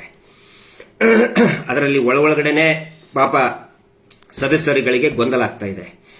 ಅದರಲ್ಲಿ ಒಂದೇದ್ದು ನಾನು ನೋಡಿದ್ದು ಏನಂತ ಹೇಳಿದ್ರೆ, ನಮ್ಮ ಶಶಿಕಲಾ ಅವರಿಗೆ ಬಂದಿತ್ತದು. ಶಶಿಕಲಾ ಶೆಟ್ಟಿ ಅವರು ನಮ್ಮ ಸೌಜನ್ಯ ಸಮಿತಿಯ ಒಂದು ದಿಟ್ಟ ಹೋರಾಟಗಾರ್ತಿ. ಅನೇಕ ಮಹಿಳೆಯರು ನಮ್ಮ ಜೊತೆಗಿದ್ದಾರೆ. ಅದರಲ್ಲಿ ಅವರು ಕೂಡ ಶಶಿಕಲಾ ಶೆಟ್ಟಿ ಅವರು ತುಂಬಾ ಆಕ್ಟಿವ್ ಆಗಿ ಕೆಲಸ ಮಾಡ್ತಾ ಇದ್ದಾರೆ. ಶೈಲಜಾ ಅವರು ಇರ್ಬೋದು, ವಿಜಯಕ್ಕ ಅವರು ಇರ್ಬೋದು, ಅನೇಕ ಜನ ಮಹಿಳೆಯರು. ಮತ್ತೆ ನಮ್ಮ ಯಾವುದು ರಮಾ ನಾಯಕ್ ಅಂತ ಹೇಳಿ ಅವರು ತುಂಬಾ ಚೆನ್ನಾಗಿ, ಈ ರಮಾ ನಾಗರಾಜ್ ಅಂತ ಹೇಳಿ ಮೂಲತಃ ಮಂಡ್ಯದವರು, ತುಂಬಾ ಚೆನ್ನಾಗಿ ಚಿತ್ರದುರ್ಗದಲ್ಲಿದ್ದವರು. ಅವ್ರಿಗೆ ನಾವೆಲ್ಲರೂ ಚಿತ್ರದುರ್ಗದ ಒನಕೆ ಓವಾವ ಅಂತ ಕರಿತೀವಿ. ಅಷ್ಟಾ ಧೀರ ಮಹಿಳೆ. ತುಂಬಾ ಚೆನ್ನಾಗಿ ಅವರು ಈ ಹೋರಾಟದಲ್ಲಿ ತೊಡಗಿಸ್ಕೊಂಡಿದ್ದಾರೆ, ಜನಜಾಗೃತಿಯಲ್ಲಿ ತೊಡಗಿಸ್ಕೊಂಡಿದ್ದಾರೆ. ಅನೇಕ ಮಹಿಳೆಯರು ಪ್ರತಿಯೊಂದು ಗ್ರಾಮಗಳಲ್ಲಿನೂ ಕೂಡ ಅನೇಕ ಮಹಿಳೆಯರು ಈ ಹೋರಾಟದಲ್ಲಿ ತೊಡಗಿಸ್ಕೊಂಡಿದ್ದಾರೆ. ಅವರಿಗೆ ಒಂದು ಕನ್ವರ್ಸೇಷನ್ ಬಂದಿತ್ತು, ಅದು ಬೇರೆ ಬೇರೆ ಯೂಟ್ಯೂಬ್ನಲ್ಲಿ ಕೂಡ ಪ್ರಸಾರ ಆಗಿದೆ. ಅದರಲ್ಲಿ ಪಾಪ ಇಬ್ರು ಮಹಿಳೆಯರು ಕೇಳ್ತಾ ಇರ್ತಾರೆ, ಅವರು ಮಾತಾಡ್ತಿರ್ತಾರೆ. ಅವರು ಏನೇ ನಿನಗೆ ತಂಬು ಕೊಟ್ಟು ಬಿಟ್ನಲ್ಲೇ, ನಿನ್ನ ತಲೆಗೆ ನಾನು ತಂಬು ಕೊಟ್ಟಿದ್ದೇನೆ, ಹೀಗಾಗಿ ನೀನು ಕಟ್ಟು ಅಂತ ಹೇಳ್ತಾರೆ. ಅದಕ್ಕೆ ಇನ್ನೊಬ್ರು ಸಹೋದರಿ ಹೇಳ್ತಾರೆ, ಹೌದಾ ನೀನು ನನಗೆ ತಂಬು ಕೊಟ್ಟಿದ್ದೀಯಲ್ಲೇ, ನಾನು ನಿನ್ನ ತಲೆಗೆ ತಂಬು ಕೊಟ್ಟಿದ್ದೇನೆ. ತಂಬು ಅಂದ್ರೆ ತಂಬು ಇಂಪ್ರೆಷನ್, ಅಂದ್ರೆ ನಿಮ್ ಸಾಲ ಸಿಗಕ್ಕೆ ನಾನು ತಂಬು ಕೊಟ್ಟಿದ್ದೇನೆ ಅಂತ ಅವ್ರು ಹೇಳ್ತಾರೆ. ಇಲ್ಲಿ ಒಂದು ಗೊತ್ತಿರಲಿ ನಿಮ್ಗೆ, ಈ ತಂಬು ಕೊಡೋದು ಏನಿದೆಯಲ್ಲ, ಇವರು ಈ ಅಕ್ಕ ಆ ತಂಗಿಗೆ ತಂಬು ಕೊಟ್ರು, ಆ ತಂಗಿ ಈ ಅಕ್ಕನಿಗೆ ತಂಬು ಕೊಟ್ರು, ನಿಮ್ಮೆಲ್ಲರಿಗೂ ಸೇರಿ ಧರ್ಮಸ್ಥಳದ ದಣಿಗಳು ಚೊಂಬು ಕೊಟ್ರು. ಇದು ಆಗ್ತಾ ಇರೋದು. ಯಾಕಂತ ಹೇಳಿದ್ರೆ ನಿಮಗೆ ಉಳಿತಾಯದ ಹಣನೇ ಕೊಟ್ಟಿಲ್ಲ ಅವರು, ಚೊಂಬು ಕೊಟ್ಟಲ್ಲೋ ಇದು ದಣಿಗಳು. ನೀವು ಒಬ್ಬೊಬ್ಬರ ಮೇಲೆ ವಿಶ್ವಾಸ ಇಟ್ಟು ಮೊದಲು ತಂಬು ಕೊಟ್ರಿ, ಆಮೇಲೆ ನೀವು ಒಬ್ಬೊಬ್ಬರೇ ಜಗಳಾದಾಗ ಸ್ಟಾರ್ಟ್ ಮಾಡಿದ್ರಿ. ನಾನು ನಿಮಗೆ ತಂಬು ಕೊಟ್ಟನಲ್ಲೇ, ನಾನು ನಿಮ್ಮ ತಲೆಗೆ ನಾನು ತಂಬು ಕೊಟ್ಟನಲ್ಲೇ, ನೀನು ಕೊಟ್ಟೆ, ತಂಬು ಕೊಟ್ಟೆ. ಪಾಪ ಈ ಸ್ತ್ರೀ ಶಕ್ತಿಯ ನಾರಿ ಮಣಿಗಳೇ ಅವರು, ನಿಜವಾಗ್ಲೂ ಕೂಡ ಅವರು ನಮ್ಮ ಮಣಿಗಳೇ, ಅವರು ಹೆಣ್ಣುಮಕ್ಕಳಂದ್ರೆ ಮಣಿಗಳೇ. ಈ ಸಂಘದ ತಂಬು ಕೊಟ್ಟ ಸಂಘದ ಮಣಿಗಳಿಗೆ, ನಾರಿ ಮಣಿಗಳಿಗೆ ಚೊಂಬು ಕೊಟ್ಟರು ಧರ್ಮಸ್ಥಳದ ದಣಿಗಳು. ಅಕ್ಷರಶಃ ನಿಮಗೆ ಚೊಂಬು ಉಲ್ಟ ಹಾಕಿ ಹೋಗ್ಬಿಟ್ಟಿದ್ದಾರೆ. ಉಳಿತಾಯದ ಹಣ ಇಲ್ಲ, ಆ ನಂತರ PRK ಬಾಂಡ್ ಇಲ್ವೇ ಇಲ್ಲ, ಸಿಗೋದನೇ ಇಲ್ಲ ನಿಮಗೆ. PRK ಬಾಂಡ್ ಫೇಕ್, ಬರೀ ನಿಮ್ಮಲ್ಲಿ ಹೊಡೆದಾಡಕ್ಕೆ ಹಚ್ಚಿ ಬಿಟ್ಬಿಟ್ರು.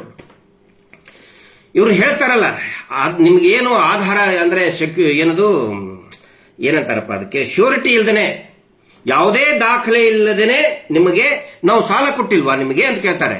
ಆದ್ರೆ ಇಲ್ಲಿ ಶ್ಯೂರಿಟಿ, 2 ಶ್ಯೂರಿಟಿ ತಗೊಂಡಿದ್ದಾರೆ ನಿಮ್ ಕಡೆಯಿಂದ. ನೆನಪಿಟ್ಕೊಳ್ಳಿ, ಯಾವತ್ತಿಗೂ ನೆನಪಿಟ್ಕೊಳ್ಳಿ. ಯಾವಾಗ ನಿಮ್ಮ ಮನೆಗೆ ಬಂದು ಕೇಳ್ತಾರಲ್ಲ, ಶ್ಯೂರಿಟಿ ಇಲ್ಲದೆ ಕೊಟ್ಬಿಟ್ಟಿವಿ ಅಂತ ಹೇಳಿ, 2 ಪ್ರಮುಖ ಶ್ಯೂರಿಟಿಗಳನ್ನ ನಿಮ್ಮಿಂದ ತಗೊಂಡಿದ್ದಾರೆ. ಆ ಹೆಣ್ಮಕ್ಳಿಗೆ ಹೇಳ್ತಾ ಇದ್ದೇನೆ, ಅಕ್ಕಂಗೇರಿಗೆ ನಾನು ಹೇಳ್ತಾ ಇದ್ದೀನಿ.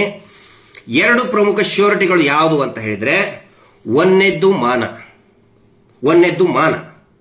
ಎರಡನೇದ್ದು ಜೀವ. ಅವು ಬಹಳ ಪ್ರಮುಖ ಶ್ಯೂರಿಟಿಗಳು. ಈ ತಂಬು ಕೊಟ್ಟೆ ಅಂತಾರಲ್ಲ, ಏನು ಅದರ ಹಿಂದಿರುವಂತ ಗುಟ್ಟು ಏನು ಅಂತ ಹೇಳಿದ್ರೆ, ಒಬ್ರು ಇನ್ನೊಬ್ಬರಿಗೆ ತಂಬು ಕೊಟ್ರೆ ಒಬ್ರು ಇನ್ನೊಬ್ಬರ ಜೊತೆ ಜಗಳ ಮಾಡಬೇಕು. ಅಕ್ಕಪಕ್ಕದ ಮನೆಯವರಿಗೆ ಹೋಗಿ ಜಗಳ ಮಾಡಬೇಕು. ಸ್ವತಃ ಅಕ್ಕ ತಂಗಿಯರೇ ಜಗಳ ಮಾಡಿದ್ದಾರೆ, ಗೊತ್ತಾ ನಿಮಗೆ? ಗಂಡ ಹೆಂಡತಿಯರು ಜಗಳ ಮಾಡಿದ್ದಾರೆ. ತಂಬು ಕೊಡುವುದಂದ್ರೆ ಇದು ಶ್ಯೂರಿಟಿ. ಅಂದ್ರೆ ಯಾಕೆ ಹೆದರ್ತಾರೆ, ಯಾಕೆ ಕಟ್ತಾರೆ ವಾರ? ಎಲ್ರಿಗೂ ಗೊತ್ತಿದೆ ಇದು ನಿಯಮ ಬಾಹಿರ ಅಂದ್ರೂ ಕೂಡ ವಾರ ಕಟ್ತಾರೆ. ಯಾಕಂತ ಹೇಳಿದ್ರೆ ನಿಮ್ಮ ಮಾನವನ್ನ ಅಡವಾಗಿ ಇಟ್ಕೊಂಡಿದ್ದಾರೆ. ಮಾನಕ್ಕೆ ಹೆದರ್ತಾರೆ, ಮಾನ ಮರ್ಯಾದೆಗೆ ಹೆದರ್ತಾರೆ. ಮನೆ ಮುಂದೆ ಬಂದು ಅಯ್ಯೋ 5-10 ಜನ ನಿಂತ್ಕೊಂಡು ಬಿಡ್ತಾರೆ, ಭಯ ಬೀಳ್ತಾರೆ. ಗ್ರಾಮಸ್ಥರು ಮುಗ್ಧರು ಮರ್ಯಾದೆಗೆ ಹಂಚ್ಕೋತಾರೆ. ಅದನ್ನ ಅಡ ಇಟ್ಕೊಂಡಿದ್ದಾರೆ. ತಂಬು ಅಂದ್ರೆ ನಿಮ್ಮ ಮರ್ಯಾದೆಯನ್ನ ಅಡ ಇಟ್ಕೊಂಡಿದ್ದಾರೆ. ಅದಕ್ಕೆ ನಾನು ಹೇಳೋದು, ತಂಬು ಕೊಟ್ಟವರಿಗೆ ಚಂಬು ಕೊಟ್ಟಿದ್ದಾರೆ ಧರ್ಮಸ್ಥಳದ ದಣಿಗಳು. ಇದು ಒಂದನೇದ್ದು. ಎರಡನೇದ್ದು ಏನ್ ಅಡ ಇಟ್ಕೊಂಡಿದ್ದಾರೆ ಅಂತ ಹೇಳಿದ್ರೆ, ನಿಮ್ಮ ಜೀವನೇ ಒತ್ತೆ ಇಟ್ಕೊಂಡಿದ್ದಾರೆ. PRK ಬಾಂಡ್ ಏನು, ಜೀವನ್ ಮಧುರ ಏನು, ಇನ್ಶೂರೆನ್ಸ್ ಇಲ್ಲ ಹೇಳ್ತಾರಲ್ಲ ಏನು, ಅದೇನಾದ್ರೂ ನಿಮ್ಮ ಮನೆಯಲ್ಲಿ ಐತೆ ಅದು ಬಾಂಡು? ಇಲ್ಲ, ಇವರು ಆಫೀಸಲ್ಲಿದೆ. ಅದರಲ್ಲಿ ಪಾರ್ಟಿ ಯಾರು ಗೊತ್ತಾ? ಫಸ್ಟ್ ಕ್ಲೇಮ್ ಮಾಡುವಂತ ಪಾರ್ಟಿ ಗ್ರೂಪ್ ಮಾಸ್ಟರ್ ಅಂತ ಇರ್ತಾರೆ. ಗ್ರೂಪ್ ಇನ್ಶೂರೆನ್ಸ್ ಗ್ರೂಪ್ ಮಾಸ್ಟರ್ ಇರ್ತಾರೆ. ಗ್ರೂಪ್ ಮಾಸ್ಟರ್ ಯಾರು ಅದರಲ್ಲಿ? SKDRDP ಅಂತ ಬರೆದಿದ್ದಾರೆ. ನಿಮ್ಮ ಗ್ರೂಪಿನ ಸದಸ್ಯರು ಗ್ರೂಪಿನ ಅಧ್ಯಕ್ಷರು ಅಲ್ಲ, ಸಂಘದ ಅಧ್ಯಕ್ಷರು ಅಲ್ಲ. ಅದಕ್ಕೆ ಹೇಳ್ತಾರೆ ಅವರು ಪ್ರತಿ ಸರಿ, ನೀನ್ ದುಡ್ಡು ಕಟ್ಟಲಿಲ್ಲ ಅಂದ್ರೆ ಸಾಯಿ, ನೀನ್ ಸತ್ ಹೋಗು ಅಂತ. ಯಾಕೆ ಹೇಳ್ತಾರೆ ಹೇಳಿ? ಸತ್ರೆ ಅವ್ರು ಕ್ಲೇಮ್ ಮಾಡ್ಕೋತಾರೆ. ನೋಡಿ, ಸಾಯೋದನ್ನ ಯಾರು ಕಾಯ್ತಾರೆ ಹೇಳಿ? ಸತ್ರೆ ಯಾರಿಗೆ ಅನುಕೂಲ ಆಗ್ತದೆ ಹೇಳಿ? ಮೇಲ್ಗಡೆ ಏನು ಸುತ್ತಿರ್ತಾವ, ಹಾರಾಡ್ತಿರ್ತಾವ ಹದ್ದುಗಳು. ಇವ್ರು ಹದ್ದಿನ ಥರ ಸತ್ತ ತಕ್ಷಣನೇ ಅರ್ಕೆ ಬರ್ತಾರೆ. ಇವರು ಸತ್ತ ಮೊದಲೇ ಜನನೇ ಬಂದು ನಿಂತ್ಕೋತಾರೆ. ಹದ್ದುಗಳು ಇವರು. ಇನ್ನೊಂದು ನರಿಗಳು. ನೀವು ಹೆಣ ಬಿತ್ತು ಏನಾದ್ರ ಬಿತ್ತು ಸತ್ತಿದ್ರೆ ಫಸ್ಟ್ ನರಿಗಳು ಬರ್ತಾವ ತಿನ್ನಕ್ಕೆ. ಇವರು ನೀವು ಸಾಯೋದನ್ನೇ ಕಾಯ್ತಾ ಇದ್ದಾರೆ. ಅದಕ್ಕೆ ನಾನು ಹೇಳೋದು, ಇವರು ಸೇವಾ ಪ್ರತಿನಿಧಿಗಳು ಅಲ್ಲ, ಇವರು ಸಾವಿನ ಪ್ರತಿನಿಧಿಗಳು. ಸುಲಿಗೆ ಮಾಡಿ ಮಾಡಿ ನಿಮ್ಮನ್ನ ಸಾಯೋ ತನಕನೂ ಕೂಡ ಸುಲಿಗೆ ಮಾಡ್ತಾರೆ. ಸಾವಿನ ಪ್ರತಿನಿಧಿಗಳು. ಒಬ್ಬೇ ಒಬ್ಬರ ಮಾತಲ್ಲಿ, ಒಬ್ಬೇ ಒಬ್ಬರ ನಡೆ ನುಡಿಯಲ್ಲಿ ಸೇವೆಯ ಭಾವನೆ ನೀವು ನೋಡಿದೀರಾ? ಒಬ್ಬ ಸೇವೆ ಮಾಡತಕ್ಕಂತಹ ಗುಣ, ಮನಸ್ಸು, ಹೃದಯ ಅವ್ರಿಗಿದೆಯಾ? ಖಂಡಿತ ಇಲ್ಲ. ನೀನ್ ಸಾಯಿ. ಹಿಂಗಾಗಿ ಆ ತಂಗಿರಿಗೆ ಹೇಳ್ತಾ ಇದ್ದೀನಿ, ನಾನು ತಂಬು ಕೊಟ್ಟನೆ, ನೀನ್ ಕಟ್ಟೆ ನನಗೆ ಸಮಸ್ಯೆ ಆಗುತ್ತೆ. ಇನ್ನೊಂದು ಹೇಳ್ತಾ ಇದ್ದಾರೆ, ಅಯ್ಯೋ ನೀವು ಕಟ್ಟಲಿಲ್ಲ ಅಂದ್ರೆ ಸಮಸ್ಯೆ ಆಗ್ಬಿಡ್ತದ್ರಿ, ನೀವು ಕಟ್ಟಬೇಕ್ರಿ. ಯೋಜನಾಧಿಕಾರಿ ಕುತ್ಕೊಂಡು ಫೋನಲ್ಲಿ ಹೇಳ್ತಿರ್ತಾನೆ, ಹೆಂಗಪ್ಪ ಸಮಸ್ಯೆ ಆಗುತ್ತೆ ನಿನ್ ಮುಸುಡಿಗೆ? ಇಲ್ಲ, ಕೆಟ್ಟ ಹೆಸರು ಬಂದ್ಬಿಡ್ತದೆ. ಕಟ್ಟಿದ್ರೆ ಕೆಟ್ಟ ಹೆಸರು ಬರ್ತದೆ, ಕಟ್ಟಲಿಲ್ಲ ಅಂತ ಹೇಳಿದ್ರೆ ಹೆಮ್ಮೆ ಪಡ್ತಾರೆ. ಅದನ್ನ ನೆನ್ಪಿಟ್ಕೊಳ್ಳಿ. ಸ್ವತಂತ್ರರಾಗ್ತೀರಿ ನೀವು. ನಾನು ಸಂಘದ ಸದಸ್ಯರಿಗೆ ಹೇಳ್ತೇನೆ, ನೀವು ಕಟ್ಟಲಿಲ್ಲ ಅಂತ ಹೇಳಿದ್ರೆ ನಿಮ್ಮ ಊರಿಗೆ ನೀವು ಒಬ್ಬ ಹೆಮ್ಮೆ ಆಗ್ತೀರಿ. ಯಾರ್ಯಾರು ಈ ಹೋರಾಟದಲ್ಲಿ ಇವತ್ತು ಅನೇಕ ಗ್ರಾಮಗಳಲ್ಲಿ ಇವತ್ತು ಯುವಕರು ಎದ್ದು ಬರ್ತಾ ಇದ್ದಾರೆ, ಪ್ರಜ್ಞಾವಂತರು ಎದ್ದು ಬರ್ತಾ ಇದ್ದಾರೆ, ಅವ್ರಿಗೆಲ್ಲ ಒಂದನ್ನು ಮಾತು ಹೇಳೋದಕ್ಕೆ ಇಚ್ಛಾ ಪಡ್ತೇನೆ. ನೀವು ಯಾರು ಇದನ್ನ ನಿಲ್ಲಿಸ್ತೀರಿ, ನೀವು ಒಬ್ಬ ನಿಜವಾದ ಲೀಡರ್ಗಳಾಗ್ತೀರಿ, ನೀವು ನಿಜವಾದ ನಾಯಕರಾಗ್ತೀರಿ. ನೀವು ಇವ್ರು ಕೆಲವೊಂದಿಷ್ಟು ಪಂಚಾಯತಿ ಅವ್ರಿಗೆ ಇವರಿಗೆ ಸೇರಿಸಿ ದುಡ್ಡು ಕಟ್ಟ್ರಿ ಅಂತ, ದುಡ್ಡು ಕಟ್ಟೋರು ನಾಯಕ ಆಗೋದಿಲ್ಲ, ಅವನು ವಿಲನ್ ಆಗ್ತಾನೆ. ಯಾರು ನಿಲ್ಲಿಸ್ತಾರೆ ಅವನು ನಿಜವಾದ ನಾಯಕ ಆಗ್ತಾನೆ, ಸರಿಯಾದ ಮಾರ್ಗದರ್ಶನ ಮಾಡ್ತಾನೆ, ಅವನು ನಾಯಕ ಆಗ್ತಾನೆ. ಹಿಂಗಾಗಿ ದುಡ್ಡು ಕಟ್ಟದೆ ಹೋದ್ರೆ ಕೆಟ್ಟ ಹೆಸರು ಬರುವುದಿಲ್ಲ, ಒಳ್ಳೆ ಹೆಸರು ಬರ್ತದೆ. ಅದು ಎಲ್ಲರಿಗೂ ಕೂಡ ಗೊತ್ತಿರಲಿಲ್ಲ. ಎರಡನೇದ್ದು ಸಿವಿಲ್ ಬಗ್ಗೆ ಮಾತಾಡ್ತಾರೆ. ಎಷ್ಟು ಸುಳ್ಳು ಹಬ್ಬಿಸ್ತಾ ಇದ್ದಾರೆ ಅಂತ ಹೇಳಿದ್ರೆ, ಸಿಬಿಲ್ ನೀವು ಕಟ್ಟಲಿಲ್ಲ ಅಂತ ಹೇಳಿದ್ರೆ ನಿಮ್ ಸಿಬಿಲ್ ಸ್ಕೋರ್ ಕಟ್ ಆಗ್ತದೆ ಅಂತ ಹೇಳಿ. ವೆರಿ ಸಿಂಪಲ್ ಪ್ರಶ್ನೆ ನಾನು ಕೇಳ್ತಾ ಇದ್ದೀನಿ. ಹೌದಪ್ಪ, ನೀವು ಹೇಳ್ತೀರಲ್ಲ ದುಡ್ಡು ಕಟ್ಟಲಿಲ್ಲ ಅಂತ ಹೇಳಿದ್ರೆ ಸಿಬಿಲ್ ಸ್ಕೋರ್ ಕಡಿಮೆ ಆಗ್ತದೆ ಅಂತ ಹೇಳಿ.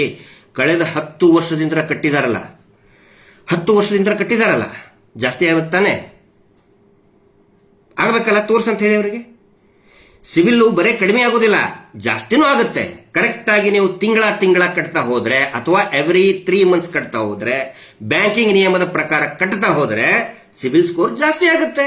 ತೋರ್ಸಂತ ಹೇಳಿ ಅವನಿಗೆ ಯಾವನು ಹೇಳ್ತಾ ಇದ್ದಾನಲ್ಲ ಫೋನಲ್ಲಿ ಕುತ್ಕೊಂಡು, ನಿಮ್ದು ಸಿವಿಲ್ ಸ್ಕೋರ್ ಕಟ್ ಆಗ್ತದ್ರಿ ಅಂತ ಹೇಳ್ತಾನಲ್ಲ, ಅವನಿಗೆ ಆ ಮುಟ್ಟಾಳ ಮೂರ್ಖ ಲೋಫರನ್ ಕೇಳಿ, ಮಗನೇ ಲೋಫರ್ ಬಾಯ್ಲಿ, ನಾನು 10 ವರ್ಷದಿಂದ ಕಟ್ಟಿದ್ದೇನೆ, 5 ವರ್ಷದಿಂದ ನಿರಂತರವಾಗಿ ಕಟ್ಟಿದ್ದೇನೆ, ವಾರ ಕಟ್ಟಿದ್ದೇನೆ. ಮಗನೇ ಲೋಫರ್, ತೋರ್ಸು ಜಾಸ್ತಿ ಎಲ್ಲಿ ಆಯ್ತು ನಂದು ತೋರಿಸುವಂತ. ಸಿಬಿಲ್ ಬರೀ ಕಡಿಮೆ ಆಗುದಿಲ್ಲ, ಕಟ್ಟಿದ್ರೆ ಜಾಸ್ತಿ ಆಗುತ್ತೆ. ಏನು ಸಿಬಿಲ್ ಅಂತ ಹೇಳಿದ್ರೆ ಇದು credit information bureau India limited, ಅದು ಒಂದು ಕಂಪನಿ. ಸಿಬಿಲ್ ಅಂತ ಹೇಳಿದ್ರೆ ಅದೊಂದು ಕಂಪನಿ, ಅಮೆರಿಕಾದ ಟ್ರಾನ್ಸ್ ಯೂನಿಯನ್ ಒಂದು ಮಲ್ಟಿನ್ಯಾಷನಲ್ ಕಂಪನಿ. ಬಹಳ ಅದ್ಭುತವಾಗಿ ಎಲ್ಲಾ ಬಿಸ್ನೆಸ್, ಎಲ್ಲಾ ವ್ಯಾಪಾರ ವಹಿವಾಟ ಎಲ್ಲದೂ ಕೂಡ ಅವರು ಇಡೀ ಜಗತ್ತಿನಲ್ಲಿ ಮಾನಿಟರ್ ಮಾಡ್ತಾ ಇರ್ತಾರೆ. ಅದೊಂದು ಮಲ್ಟಿನ್ಯಾಷನಲ್ ಕಂಪನಿ. ಇದರ ಪ್ರಕಾರ 700 900ವರೆಗೆ ಏನಾದರೂ ಸಿಬಿಲ್ ಸ್ಕೋರ್ ಇತ್ತಂತ ಹೇಳಿದ್ರೆ ತುಂಬಾ ಒಳ್ಳೆ ಸ್ಟ್ಯಾಂಡರ್ಡ್ ಸಿಬಿಲ್ ಸ್ಕೋರ್, ಯಾವುದೇ ಶ್ಯೂರಿಟಿ ಇಲ್ಲದೇನೆ ನಿಮಗೆ ಇಂಡಿಪೆಂಡೆಂಟ್ ಆಗಿ, ಯಾವುದೇ ಶ್ಯೂರಿಟಿ ಇಲ್ಲದೇನೆ ಅತಿ ಹೆಚ್ಚು ಲೋನ್ ಸಿಗುತ್ತೆ, ಕಡಿಮೆ ಬಡ್ಡಿ ದರದಲ್ಲಿ ಲೋನ್ ಸಿಗುತ್ತೆ. ಸಿಬಿಲ್ ಸ್ಕೋರ್ ಚೆನ್ನಾಗಿದ್ರೆ ಇವ್ರೇನ್ ಮಾಡಿದ್ರು, ವಾರ ವಾರ ಕಟ್ಟಿಸ್ಕೊಂಡ್ರಲ್ರಿ ನಿಮಗೆ. ನಿಮ್ಮ ಜೀವನದ ಸಂಘದ ಸದಸ್ಯರಿಗೆ, ರೈತರಿಗೆ, ಕೂಲಿ ಕಾರ್ಮಿಕರಿಗೆ 20 ವಯಸ್ಸಿನಿಂದ 40 ವರ್ಷದ ತನಕ 50 ವರ್ಷದವರೆಗಿನವರಿಗೆ ಈ ರೇಂಜ್ ಏನಿದೆಯಲ್ಲ, ಎಸ್ಪೆಷಲಿ 20 to 40 ಇಯರ್ಸ್, ನಿಮ್ಮ ಜೀವನದ ದುಡಿಯುವಂತಹ ಯೌವನ ವಯಸ್ಸನ್ನೇ ಹಾಳು ಮಾಡ್ಕೊಂಡು ಬಿಟ್ರಲ್ಲ. ಇವರು ಸಿಬಿಲ್ ಸ್ಕೋರೇ ಕೊಟ್ಟಿಲ್ಲ ನಿಮಗೆ, ನಿಮ್ಮನ್ನ ಅಂಗವಿಕಲರನ್ನಾಗಿ ಮಾಡಿಬಿಟ್ರು. ಆರ್ಥಿಕ ಫಿನಾನ್ಷಿಯಲ್ ಹ್ಯಾಂಡಿಕ್ಯಾಪ್ ಮಾಡಿದ್ದಾರೆ ನಿಮಗೆ. ನೆನಪಿಟ್ಕೊಳ್ಳಿ, ನಿಮ್ಮ ಜೀವನದ ಅತ್ಯಮೂಲ್ಯ ವರ್ಷಗಳನ್ನ, ದುಡಿಯುವ ವರ್ಷಗಳನ್ನ ನಿಮ್ಮಿಂದ ಕಸ್ಕೊಂಡು ನಿಮಗೆ ಯಾವುದೇ ಐಡೆಂಟಿಟಿನೇ ಕೊಟ್ಟಿಲ್ಲ. ಸಿವಿಲ್ ಅಂತ ಹೇಳಿದ್ರೆ ಕ್ಷಮತೆ, ಯೋಗ್ಯತೆ, ಅಂದ್ರೆ ಇವನಿಗೆ ಸಾಲ ಮರುಪಾವತಿ ಮಾಡುವಂತ ಯೋಗ್ಯತೆಯ ಒಂದು ಐಡೆಂಟಿಟಿ, ಗುರುತು. ಆ ಗುರುತನ್ನೇ ನಿಮ್ಮಿಂದ ಕಸ್ಕೊಂಡು ಬಿಟ್ಟಿದ್ದಾರೆ. ಇದು ಆಗಿರುತ್ತೆ ತಪ್ಪು. ಅದಕ್ಕೆ ಅವ್ರು ಹೇಳ್ತಾರಲ್ಲ, ಸಿಬಿಲ್ ತೋರ್ಸಪ್ಪ, ನೀನು ತೋರ್ಸು, ನಾನು ಇಷ್ಟು ವರ್ಷ ಕಟ್ಟಿದ್ದೀನಿ, ವಾರ ವಾರ ಪ್ರಾಮಾಣಿಕವಾಗಿ ಕಟ್ಟಿದ್ದೀನಿ, ಬಹುಶಃ 10 ವರ್ಷದಿಂದ ನಿರಂತರವಾಗಿ ಪ್ರತಿ ವಾರ ಕಟ್ಟಿದಂತವ್ರು ಏನಿದ್ದಾರೆ ಅವರು ಜಗತ್ತಿನಲ್ಲಿ ಅತ್ಯಂತ ಪ್ರಾಮಾಣಿಕ ಗ್ರಾಹಕ. ಅಂಥವ್ರಿಗೆ ಇವ್ರು ಹೋಗಿ ಬೈತಾ ಇದ್ದಾರೆ, ಕಟ್ಟಕ್ಕಾಗಲ್ವಾ ಅಂತ ಹೇಳ್ಕೊಂಡು. ಅದಕ್ಕೆ ಅವ್ರು ಕೇಳಿ, ಇಷ್ಟು ದಿನ ಕಟ್ಟಿದ್ದು ಮೊದಲು ತೋರ್ಸಂತೇಳಿ. ಹಿಂಗಾಗಿ ಈ ಸುಳ್ಳನ್ನು ನಂಬಬೇಡಿ. ಒಂದು ವೇಳೆ ಏನಾದರೂ ನಿಮ್ಮ ಪರ್ಸನಲ್ ಅಕೌಂಟಿಗೆ ಏನಾದರೂ ಅಟ್ಯಾಚ್ ಮಾಡಿದರೆ ಬ್ಯಾಂಕ್ ಮೇಲೆ ಕ್ರಿಮಿನಲ್ ಕೇಸ್ ಆಗುತ್ತೆ. ಅದರ ಮಾಹಿತಿ ಕೊಡಿ, ನಾವು ಕ್ರಿಮಿನಲ್ ಕೇಸ್ ಹಾಕ್ತೀವಿ. ಯಾಕಂತ ಹೇಳಿದ್ರೆ ಇದು ವ್ಯವಹಾರ ನಡೆದಿದ್ದು ಗುಂಪಿನ ಮುಖಾಂತರ. ಇವರೇ ಹೇಳ್ತಾರೆ ತಾನೆ, ಗ್ರೂಪ್ ಇಂದ ಬಂದಿದ್ದು. ಗ್ರೂಪ್ ಇಂದ ಬಂದ್ರೆ ಪರ್ಸನಲ್ ಅಕೌಂಟಿಗೆ ಹೆಂಗೆ ಇವರು ಸಿವಿಲ್ಗೆ ಎಂಟ್ರಿ ಮಾಡ್ತಾರೆ? ಹಂಗೇನಾದ್ರೂ ಮಾಡಿದ್ರೆ ಆ ಬ್ಯಾಂಕಿನ ಮೇಲೆ ಕ್ರಿಮಿನಲ್ ಕೇಸ್ ಹಾಕ್ತೀವಿ ನಾವು, ಕ್ರಿಮಿನಲ್ ಮೊಕದ್ದಮೆ ಹಾಕಿ ಆ ಬ್ಯಾಂಕ್ ಮ್ಯಾನೇಜರ್ಗೂ ಕೂಡ ಜೈಲಿಗೆ ಕಳಿಸ್ತೀವಿ. ನೆನಪಿಟ್ಕೊಳ್ಳಿ. ಸುಮ್ಮನೆ ಸುಳ್ಳು ಅಡ್ಡದಾರಿ ತೋರ್ಸಕ್ ಹೋಗಬೇಡಿ. ಇನ್ನೊಂದು ಹೇಳ್ತಾ ಇದ್ದಾರೆ, ಬಹಳ ಇಂಪಾರ್ಟೆಂಟ್ ಇದೆ, ದಯವಿಟ್ಟು ಕೇಳಿ. ಸ್ವಲ್ಪ ಲೇಟ್ ಆಗ್ತಾ ಇದೆ ಕಾಣ್ತದೆ, ಬಟ್ ಸ್ಟಿಲ್ ವೆರಿ ಶಾರ್ಟ್ ಆಗಿ ನಾನು ಹೇಳಿ ಮುಗಿಸ್ತಾ ಇದ್ದೀನಿ. ಬಹಳ ಇಂಪಾರ್ಟೆಂಟ್ ಇದೆ ಇದು, ಎಲ್ಲ ಇದರಲ್ಲಿ ಕೇಳೋದು. ಈಗ ಬ್ಯಾಂಕ್ ಸ್ಟೇಟ್ಮೆಂಟ್ ಕೇಳ್ತಾ ಇದ್ದಾರೆ ಎಲ್ಲರೂ. ಮೇಡಮ್ ಅವರೇ, ಬ್ಯಾಂಕ್ ಸ್ಟೇಟ್ಮೆಂಟ್ ಕೊಡ್ರಿ ನಮಗೆ. ಬ್ಯಾಂಕ್ ಸ್ಟೇಟ್ಮೆಂಟ್ ಎಲ್ಲ ಐತೆ, ಬ್ಯಾಂಕ್ ಸ್ಟೇಟ್ಮೆಂಟ್. ಅವ್ರು ಅದಕ್ಕೆ ಏನು ಹೇಳ್ತಾ ಇದ್ದಾರೆ ಅಂತಂದ್ರೆ, ನೀವು ನೋಡ್ರಿ ಸೀದಾ ನೋಟ್ಬುಕ್ ತೋರಿಸ್ತಾರೆ, ನೋಟ್ಬುಕ್ ಹಿಡಿತಾರೆ. ಅವಾಗ ನನಗೆ ಈ ನೋಟ್ಬುಕ್ ಬೇಡ, ನಮಗೆ ಬ್ಯಾಂಕ್ ಸ್ಟೇಟ್ಮೆಂಟೇ ಬೇಕು ಅಂದಾಗ ಇವ್ರು ಏನ್ ಹೇಳ್ತಾರೆ, ಹಾಗಿದ್ರೆ ಬ್ಯಾಂಕಿಗೆ ಹೋಗಿ ತಗೊಳ್ರಿ ಅಂತ ಹೇಳ್ತಾ ಇದ್ದಾರೆ. ಇಲ್ಲಿ ಗಮನಿಸಬೇಕಾಗಿತ್ತು, ಬ್ಯಾಂಕ್ ಸ್ಟೇಟ್ಮೆಂಟ್ ತಂದು ಕೊಡುವಂತ ಕೆಲಸ ಇದೇ SKDRDP. ಅದಕ್ಕೇನೆ BC ಏಜೆಂಟ್ ಅನ್ನೋದು. BC ಏಜೆಂಟ್ ಕೆಲಸ ಏನು, ಏನ್ ಮಾಡಬೇಕು, ಏನ್ ಮಾಡಬಾರ್ದು ಅನ್ನೋದು ನಿಮಗೆ ಹೇಳ್ತಾ ಇದ್ದೀನಿ. RBI ಗೈಡ್ಲೈನ್ಸ್ ಪ್ರಕಾರ, ಮಾಸ್ಟರ್ ಸರ್ಕ್ಯುಲರ್ ಇರುವಂತಹ RBI ಗೈಡ್ಲೈನ್ಸ್ ಪ್ರಕಾರ ಏನ್ ಹೇಳ್ತದೆ, BC ಏಜೆಂಟ್ಗಳು ಏನೇನು ಕೆಲಸ ಮಾಡಬೇಕು. ಫಸ್ಟ್ ಅಕೌಂಟ್ ಓಪನ್ ಮಾಡಿಸ್ಕೊಡ್ಬೇಕು ಸಂಘದವರಿಗೆ ಅಥವಾ ಇಂಡಿವಿಜುವಲ್ಗಳಿಗೆ. Account open ಮಾಡಿಸ್ಕೊಡ್ಬೇಕು ಒಂದನೇದ್ದು. ಎರಡನೇದ್ದು ಅವ್ರಿಗೆ ಪಾಸ್ಬುಕ್ ಕೊಡಬೇಕು, ಬ್ಯಾಂಕಿನ ಪಾಸ್ಬುಕ್ ಕೊಡಬೇಕು. ಮೂರನೇದು ಬ್ಯಾಂಕಿನ ಸ್ಟೇಟ್ಮೆಂಟ್ ತಂದು ಕೊಡಬೇಕು, ಅವ್ರ ಮನೆಗೆ ತಂದು ಕೊಡಬೇಕು ಅವ್ರಿಗೆ. ಅಥವಾ ಗ್ರಾಮದಲ್ಲಿ ಒಂದು ಪಾಯಿಂಟ್ ಇರ್ತದಲ್ಲ, ಆ ಪಾಯಿಂಟಿಗೆ ಬ್ಯಾಂಕಿನ ಸ್ಟೇಟ್ಮೆಂಟ್ ತಂದು ಕೊಡಬೇಕು. ಇವ್ರದ್ದು ಈ ಎಣ್ಣೆ ಚೀಟಿ, ಸೋಡಾ ಚೀಟಿ ಅಲ್ಲ, SKDRDP ಸೋಡಾ ಚೀಟಿ ಅವು ಅಲ್ಲ, ಬ್ಯಾಂಕಿನ ಸ್ಟೇಟ್ಮೆಂಟೇ ತಂದು ಕೊಡಬೇಕು ಅನ್ನೋದು BC ಏಜೆಂಟ್. ಇವ್ರು ಹೇಳ್ತಾರಲ್ಲ, BC trust, BC agent, BC bank business correspondence ಅಥವಾ BF ಬಿಸ್ನೆಸ್ ಫೆಸಿಲಿಟೇಟರ್ಸ್ ಕೆಲಸನೇ ಇವು. ಸ್ಟೇಟ್ಮೆಂಟ್ ತಂದು ಕೊಡೋದೇ ಕೆಲಸ. ಆ ನಂತರ ಸಿಬಿಲ್ ಸ್ಕೋರ್ ಇನ್ಕ್ರೀಸ್ ಮಾಡಿಸಬೇಕು, ಅದು ಕೂಡ ಅವ್ರ ಕೆಲಸ. ಅದನ್ನ ಹೇಳಬೇಕು ಅವರಿಗೆ, ಅದರ ಬಗ್ಗೆ ನಾಲೆಜ್ ಕೊಡಬೇಕು. ಅವ್ರು ಮಾಡ್ತಾ ಇಲ್ಲ. ATM ಕಾರ್ಡ್ಗಳನ್ನ ಕೊಡಬೇಕು ಮತ್ತು ಕ್ರೆಡಿಟ್ ಕಾರ್ಡ್ಗಳನ್ನ ಕೊಡಿಸಬೇಕು. ಇವರು ಯಾರಿಗೂ ಕೂಡ ಕ್ರೆಡಿಟ್ ಕಾರ್ಡ್ ಕೊಡಿಸಿಲ್ಲ ರೀ, ಬ್ಯಾಂಕಿಂದ ಯಾರಿಗೂ ಕೊಡಿಸಿಲ್ಲ. ಕ್ರೆಡಿಟ್ ಕಾರ್ಡ್ ಯಾರಿಗೂ ಕೊಡಿಸೇ ಇಲ್ಲ ಇವರು. ಕೇಳಿ, ನೀವು ಒಬ್ಬರಿಗಾದ್ರೂ ಕ್ರೆಡಿಟ್ ಕಾರ್ಡ್ ಕೊಡಿಸಿದ್ರೇನೋ ಅಂತ ಹೇಳ್ಕೊಂಡು. ಕೊಡಿಸೋದಿಲ್ಲ ಅವರು. ಕೊಡಿಸಿದ್ರೆ ಏನಾಗುತ್ತೆ, ಆಟೋಮೆಟಿಕ್ ಸಿಬಿಲ್ ಸ್ಕೋರ್ ಇನ್ಕ್ರೀಸ್ ಆಗುತ್ತೆ. ಕ್ರೆಡಿಟ್ ಕಾರ್ಡ್ ಅಥವಾ ATM ಯೂಸ್ ಮಾಡಿದ್ರೆ. ಕ್ಯಾಶ್ ಕೊಟ್ರಿಗೆ ಆಗೋದಿಲ್ಲ. ಇವ್ರು ಹೇಳ್ತಾರಲ್ಲ, ನಿಂದು ಸಿವಿಲ್ ಕಡಿಮೆ ಆಗ್ತದೆ. ಕ್ಯಾಶ್ ಕೊಟ್ರೆ ಹೆಂಗ್ರಿ ಎಂಟ್ರಿ ಆಗ್ತದೆ? ಅಷ್ಟು ನಾಲೆಜ್ ಇಲ್ವಾ? ಕ್ಯಾಶ್ ಕೊಟ್ರೆ ಹೆಂಗಿ ಎಲ್ಲಿ ಎಂಟ್ರಿ ಆಗ್ತದೆ? ಅದು ಯಾರಿಗಾದ್ರೂ ಗೊತ್ತಾ? ನೀವು ಕೊಟ್ಟಂತ ದುಡ್ಡು ಯಾವ ಅಕೌಂಟಿಗೆ ಹೋಗಿದೆ ಅಂತ ಹೇಳಿ ಇದುವರೆಗೂ ಯಾರಿಗೂ ಗೊತ್ತೇ ಇಲ್ಲ. ಗೊತ್ತಿಲ್ಲ ಯಾರಿಗೂ. ಇವು BC ಏಜೆಂಟ್ ಮಾಡಬೇಕಾಗಿರ್ತಕ್ಕಂತಹ ಪ್ರಮುಖ, ಇನ್ನೂ ಸಾಕಷ್ಟಿದೆ, ದೊಡ್ಡ ಲಿಸ್ಟ್ ಇದೆ, ಟೈಮ್ ಸಾಕಾಗೋದಿಲ್ಲ, ಬೇರೆ ಸೆಷನ್ ಅಲ್ಲಿ ಹೇಳ್ತೀನಿ. ಅಕೌಂಟ್ ಓಪನ್ ಮಾಡಿಸೋದು, ಪಾಸ್ಬುಕ್ ಕೊಡಿಸೋದು, ಸ್ಟೇಟ್ಮೆಂಟ್ ಕೊಡಿಸೋದು, ಸಿಬಿಲ್, ATM ಮತ್ತೆ ಕ್ರೆಡಿಟ್ ಕಾರ್ಡ್ ಕೊಡಿಸೋದು, ಇದು ಮಾಡಬೇಕಾದಂತು. ಯಾವ್ದನ್ನ ಮಾಡಬಾರದು, ಇವ್ರು ಇದನ್ನ ಯಾವುದು ಮಾಡಲ್ಲ. ಇವ್ರು ಮಾಡಿದ್ರಾ? ಇಲ್ಲ. ಇವ್ರು ಹೇಳ್ತಾರೆ ನಮ್ BC ಟ್ರಸ್ಟ್ ಮಾಡಬೇಕಾಗಿರೋ ಕೆಲಸನೇ ಇದು. ಆದ್ರೆ ಯಾವ್ದನ್ನ ಮಾಡಬಾರದು ಅಂತಂತ ಹೇಳಿದ್ರೆ, ಕಲೆಕ್ಷನ್ ಇವರೇ ಹೋಗಿ ಕಲೆಕ್ಷನ್ ಮಾಡುವಂಗಿಲ್ಲ, ಮನೆ ಮನೆಗೆ ಹೋಗಿ ಕಲೆಕ್ಷನ್ ಮಾಡುವಂಗಿಲ್ಲ. ಆನಂತರ ಸೇವಿಂಗ್, ಉಳಿತಾಯ ಹಣ ಇವರಾಗೆ ಇಂಡಿಪೆಂಡೆಂಟ್ ಆಗಿ ಇನ್ವೆಸ್ಟ್ಮೆಂಟ್ ಮಾಡಿಸ್ಕೊಳ್ಳೋದಿಲ್ಲ, ಅವರ ಅಧಿಕಾರ ಇಲ್ಲವೇ ಇಲ್ಲ. ಆದ್ರೆ ಪ್ರತಿಯೊಬ್ಬರ ಕಡೆ ಇಂತನೂ ಕೂಡ 10 ರೂಪಾಯಿ 20 ರೂಪಾಯಿ ಕಳೆದ 15-16 ವರ್ಷದಿಂದ ಉಳಿತಾಯ ಹಣ ತಗೊಳ್ತಾ, 15-16 ಅಷ್ಟೇ ಅಲ್ಲ, 1996 ಇಂದ 28 ವರ್ಷ ಆಯ್ತು, 28-29 ವರ್ಷ ಆಯ್ತು. ಉಳಿತಾಯ ಹಣ ಕಾನೂನು ಬಾಹಿರ, ಅದನ್ನ ಮಾಡ್ತಾ ಇದ್ದಾರೆ ಅವರು. ಆನಂತರ ವಾರ ಕಲೆಕ್ಟ್ ಮಾಡಲೇಬಾರದು ಅಂತ ಹೇಳ್ತಾರೆ, ವಾರ ಕಲೆಕ್ಟ್ ಮಾಡ್ತಾ ಇದ್ದಾರೆ. ಯಾವ್ದು ಮಾಡಬಾರದು ಅಂತ ಹೇಳ್ತಾರೆ ಅದನ್ನೇ RBI ಏನು ಮಾಡಬಾರದು BC ಟ್ರಸ್ಟ್ ಏಜೆಂಟ್ನವರು ಅದನ್ನೇ ಮಾಡ್ತಾ ಇದ್ದಾರೆ ಅವರು. ಆನಂತರ ಪ್ರಾಡಕ್ಟ್ಗಳನ್ನ, ಫಾರ್ ಎಕ್ಸಾಂಪಲ್, ಅದನ್ನ ಇಟ್ಕೊಂಡು ನೀವು ಏನೇನೋ ಪ್ರಾಡಕ್ಟ್ ಮಾರೋದು, ಅದನ್ನ ಮಾಡಿದೆ. LIC ನೋಡಿ, 20 ಲಕ್ಷದವರೆಗೆ ನಿಮಗೆ ಯಾವ ಶ್ಯೂರಿಟಿನೇ ಇಲ್ಲ, ಇವ್ರು ಮಾಡ್ಕೋತಾ ಇದ್ದಾರೆ. ಇವೆಲ್ಲ ಪ್ರೊಡಕ್ಟಿವ್. ಒಂದು ತಿಳ್ಕೊಳ್ಳಿ, ಈ PRK LIC ಅವಶ್ಯಕತೆನೇ ಇಲ್ಲ. ಯಾಕೆ ಹೇಳಿ? ಮೈಕ್ರೋ ಬಚತ್ ನಾಟ್ ಎಟ್ ಆಲ್ ರಿಕ್ವೈರ್ಡ್. ಯಾಕೆ ಹೇಳಿ? ಏನು ಉಳಿತಾಯ ಹಣ ಮೊದಲೇ ಕಟ್ಬಿಟ್ಟಿದ್ದೀರಿ ನೀವು. ಎರಡೆರಡು ಉಳಿತಾಯ ಯಾಕೆ ತಗೋತಾ ಇದ್ದಾರೆ ಅವರು? ಪ್ರತಿ ವಾರ ತಗೊಂಡಿದಾರಲ್ಲ ನಿಮ್ಮ ಹತ್ರ, ಅದೇ ಬಚತ್, ಅದೇ ಉಳಿತಾಯ ಹಣ. ಆ ಉಳಿತಾಯದ ಹಣನೇ ಮೇಲೇನೆ ಲೋನ್ ಕೊಡಬೇಕಾಗಿತ್ತು ಅವರು. ಉಳಿಕಿದ್ದು ಇದೇನಿದಾವಲ್ಲ, ಇವೆಲ್ಲ ದಲಾಲಿ ದಂಧೆ. ಇವರು ನಿಮ್ಮನ್ನ ಗಿರಾಕಿ, ಈ ಎಂಟೈರ್ ಇವೇನ ಸಂಘ ಹೇಳಿದ್ನಲ್ಲ, ಇವೆಲ್ಲ ಇದೊಂದು ಮಾರ್ಕೆಟ್ ತರ ಮಾಡಿದ್ದಾರೆ. ನಿಮ್ಮನ್ನ ಗಿರಾಕಿಗಳ ತರ ಯೂಸ್ ಮಾಡ್ತಾ ಇದ್ದಾರೆ.